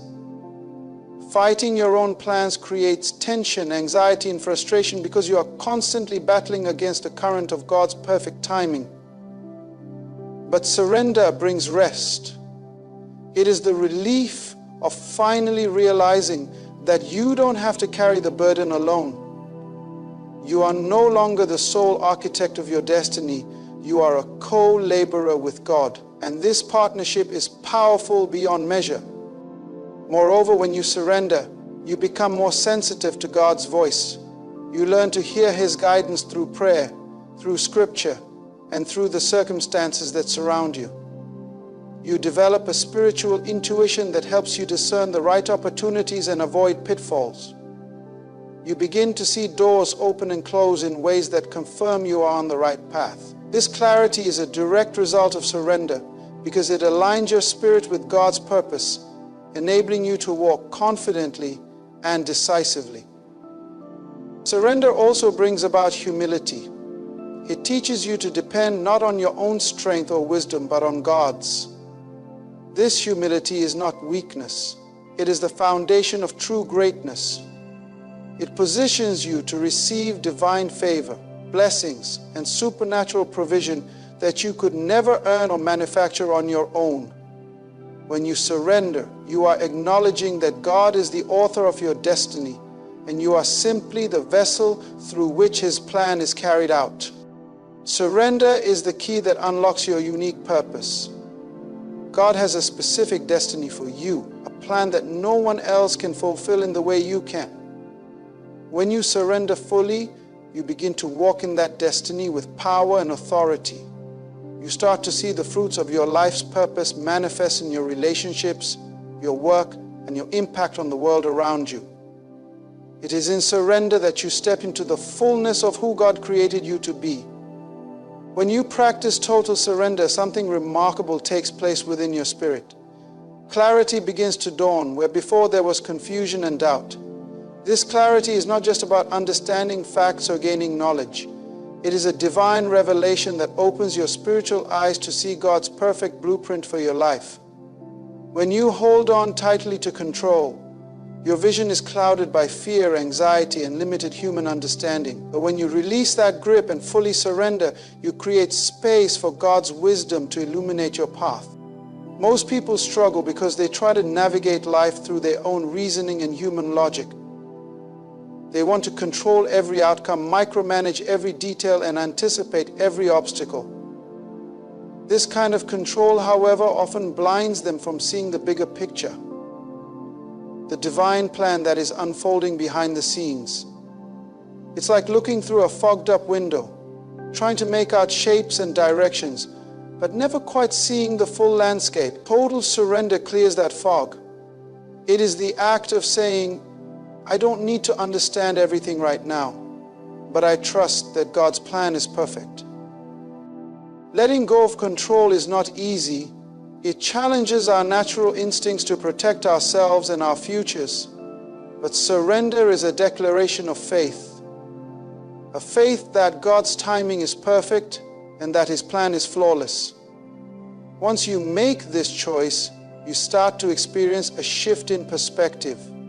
What once seemed like random events, delays, or setbacks suddenly begin to fit together like pieces of a divine puzzle. Situations that felt confusing become understandable. and decisions that were once overwhelming now come with a sense of peace and certainty. This divine clarity also works in your heart and mind. When you surrender, the anxiety of not knowing diminishes because you trust the one who holds the future. Instead of wrestling with doubt and second-guessing yourself, you become rooted in confidence that God's plan will unfold exactly as it should. This confidence allows you to move forward boldly, even when the full picture isn't visible yet. Spiritually, surrender opens your eyes to God's voice in new and profound ways. You begin to recognize His guidance through subtle impressions, timely words, and unexpected opportunities. Your spiritual sensitivity sharpens, enabling you to discern truth from confusion and to avoid distractions that lead you off course. You learn to differentiate between your own fears and God's direction, walking in alignment with the divine will rather than your limited human understanding. Furthermore, divine clarity brings peace. When you surrender control, the pressure of having to figure everything out by yourself lifts off your shoulders. Instead of carrying the heavy burden of uncertainty, you rest in the assurance that God's plan is being worked out for your good. This peace guards your heart and mind, even in the midst of challenges and storms, because you know you are walking according to God's perfect design. Total surrender also helps you to recognize the opportunities and blessings that God places along your path. Sometimes, when you hold too tightly to your own agenda, you miss doors that God is opening or fail to appreciate the lessons He is teaching you through trials. But surrender sharpens your awareness. You become more attentive to God's orchestration in your life and more willing to follow where He leads, even if it means stepping out of your comfort zone. Total surrender is the key that unlocks divine clarity. It transforms confusion into understanding, fear into faith, and uncertainty into peace. When you let go of control and place your trust fully in God's hands, you gain a clear vision of His perfect plan, a vision that empowers you to walk confidently in your purpose, knowing that every step you take is directed by the one who sees the end from the beginning. Surrender is often misunderstood as weakness, something passive or a sign of giving up, but nothing could be further from the truth. True surrender is one of the greatest demonstrations of strength a person can exhibit. It takes immense courage and inner power to lay down your own will and submit fully to God's will. To surrender means to walk boldly by faith, even when the path is uncertain, rather than relying solely on what you can see or understand with your natural eye. Many people resist surrender because they equate control with strength. They think holding tightly to their own plans, decisions, and ambitions shows power. But in reality, clinging to control often reveals fear. Fear of the unknown, fear of failure, and fear of losing autonomy. Real strength is not in control, but in trust. It takes a powerful heart to say, "Not my will, but yours be done," and mean it with every fiber of your being. When you surrender, you are making a conscious decision to obey God's leadership rather than your own impulses. This obedience is not easy because it means relinquishing your personal preferences and comfort zones. It means facing the unknown with confidence, knowing that God's wisdom surpasses your understanding. This kind of surrender demands faith. Faith to step into uncertainty. Faith to keep moving when you don't see the full picture. And faith to trust that God's plan is better than anything you could design yourself. Surrender in obedience also carries power because it aligns you with divine authority. When you walk in submission to God, you are not walking alone. You are walking under the guidance and protection of the Almighty. This obedience releases supernatural strength into your life. Strength to overcome challenges, strength to endure trials, and strength to fulfill your purpose. The power of surrender is a spiritual power that transcends human ability. It is the power of God working through you when you say yes to His plan. Moreover, surrender requires humility. and humility itself is a form of spiritual strength. It takes courage to admit that you don't have all the answers, that your own ways are limited, and that you need God's direction. This humility breaks down pride, which is often the biggest obstacle to experiencing God's fullness in your life. By surrendering, you acknowledge that God is sovereign and that His ways are higher than yours. This humble posture invites His favor and grace into your life in ways that pride never can. Walking by faith, not by sight, is the essence of surrender's power. Faith is not a blind leap, but a confident trust in God's promises and character. It is the ability to move forward, even when circumstances look impossible or confusing. When you surrender, you choose faith over fear, hope over doubt, and obedience over rebellion. This choice itself is a declaration of strength, an act that sets you apart as someone who is willing to trust the invisible hand of God rather than the visible struggles around you. Surrender also empowers you to overcome resistance. When you submit your will to God, you break the chains of self-will and pride that keep you stuck in the same place. You release the energy wasted on fighting against God's plan and redirect it toward fulfilling your divine purpose. This redirection fuels progress and breakthrough. Because you are no longer pushing against the current, you are flowing with God's river of purpose and power. Surrender is not the absence of strength, but the highest expression of it. It takes boldness to trust completely, to obey consistently, and to walk faithfully in the unseen. When you embrace surrender, you tap into a power far greater than your own, a power that transforms your life, empowers your journey, and establishes you firmly in the path God has set for you. When you fully surrender to God's plan, you open yourself to a reality that far exceeds anything your mind can conceive. Human imagination is limited by experience, circumstance, and the boundaries of what you have seen or been through. But God's plan is not confined by your past, your fears, or your understanding. It is vast, expansive, and filled with blessings and opportunities that go beyond what you could ever dream or imagine. Surrendering to God is like opening a door to a world where possibilities are endless and miracles are the norm. Too often, people try to live their lives based on what they think is possible. They plan according to what they believe they can achieve, constrained by their own limitations and the limitations of their environment. This mindset keeps them small and stuck, trapped in a cycle of limited vision. But God's plan operates on a different level. It breaks through every ceiling and shatters every limitation. When you surrender, you stop setting boundaries on what God can do and start trusting that His plan is bigger and better than anything you can design. Surrender unlocks access to divine blessings that you would never find by striving in your own strength. These blessings are not always material or immediate.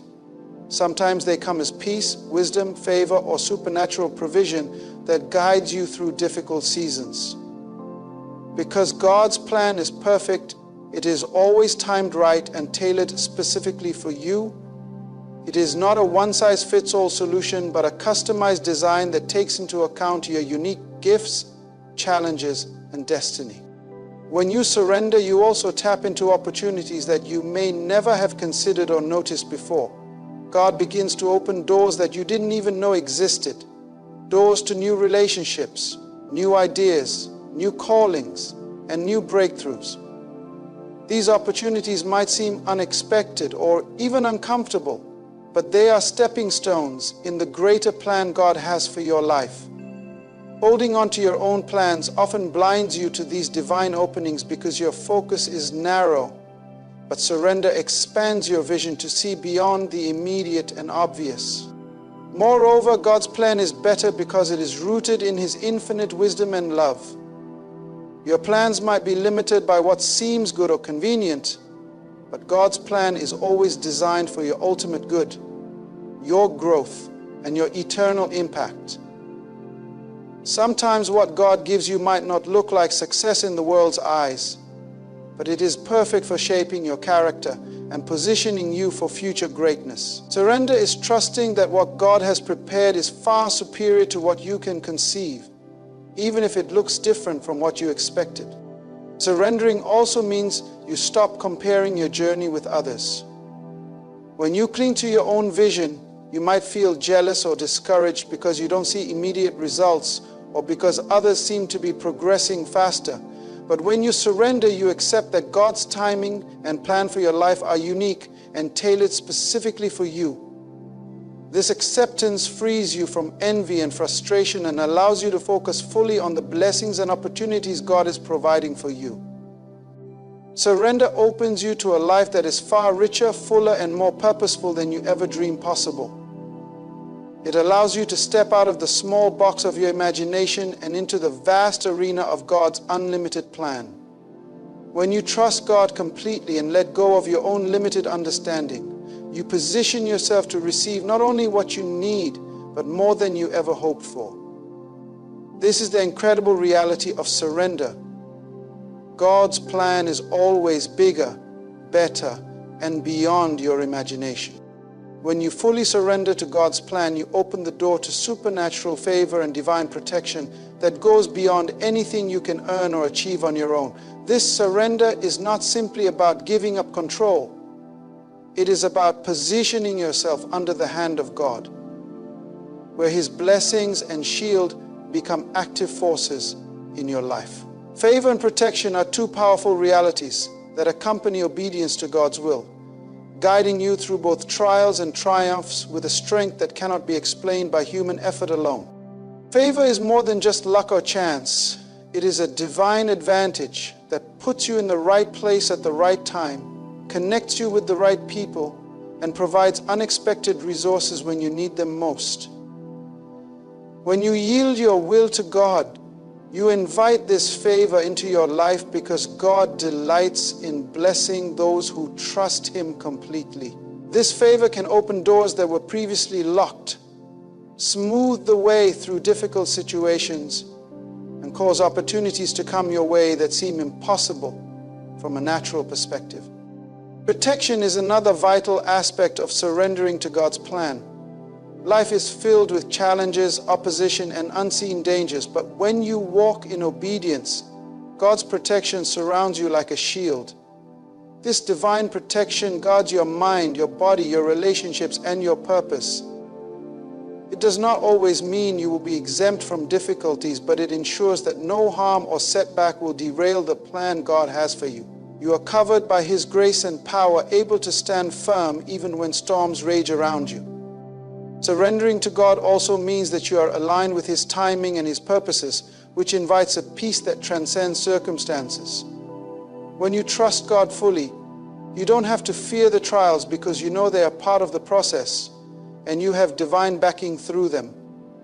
This peace comes from the assurance that God's favor and protection are actively working in your life, empowering you to overcome obstacles and emerge stronger on the other side.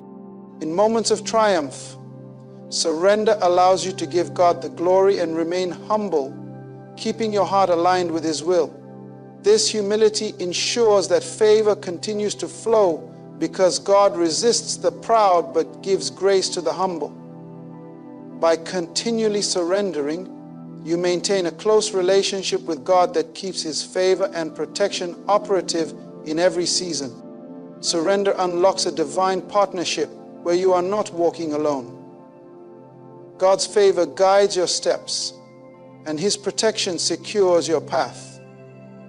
This supernatural support enables you to face life's challenges with confidence and to celebrate victories with gratitude, knowing that your life is held in the hands of a loving, powerful God who will never leave you or forsake you. When you surrender fully to God's plan, the transformation that takes place in your life goes far beyond temporary changes. It touches the very core of who you are and shapes the legacy you leave behind.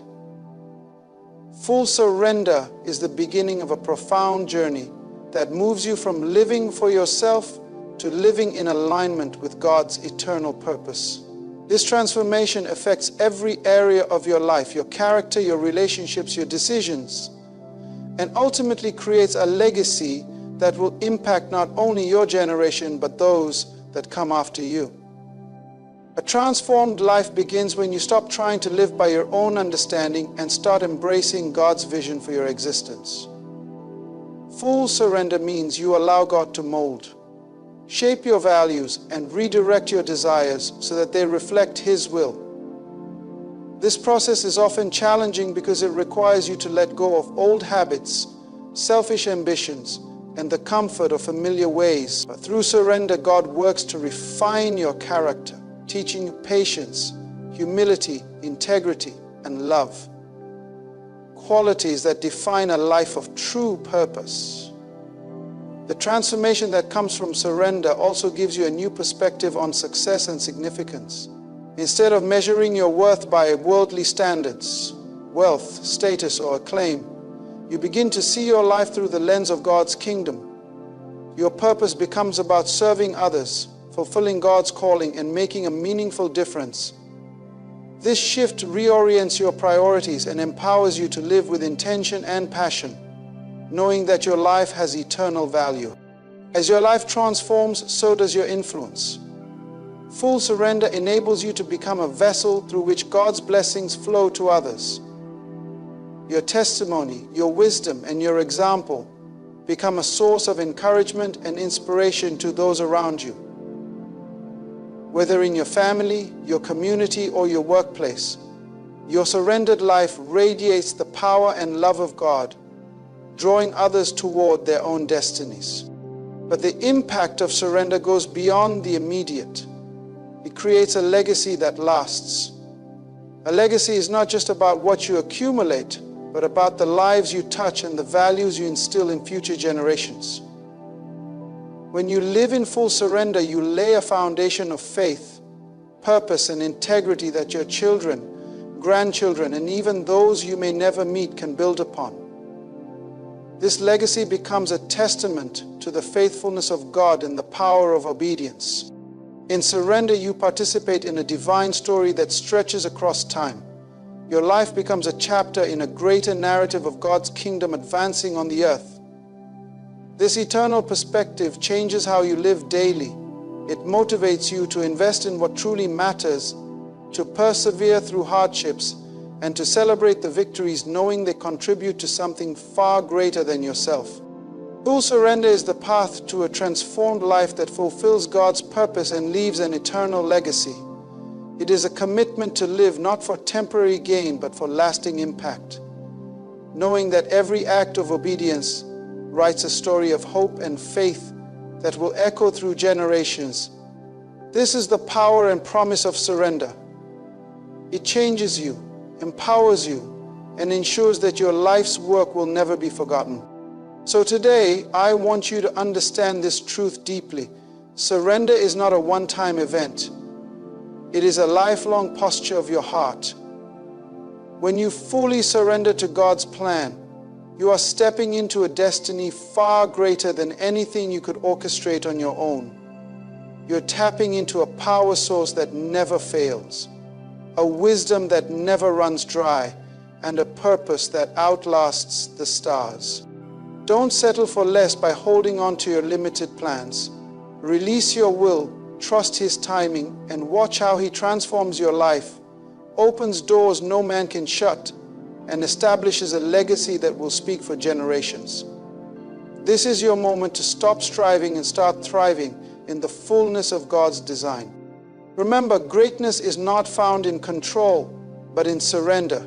So rise up, embrace the power of obedience, and live a life so surrendered that the world cannot ignore the hand of God moving through you. Your purpose awaits.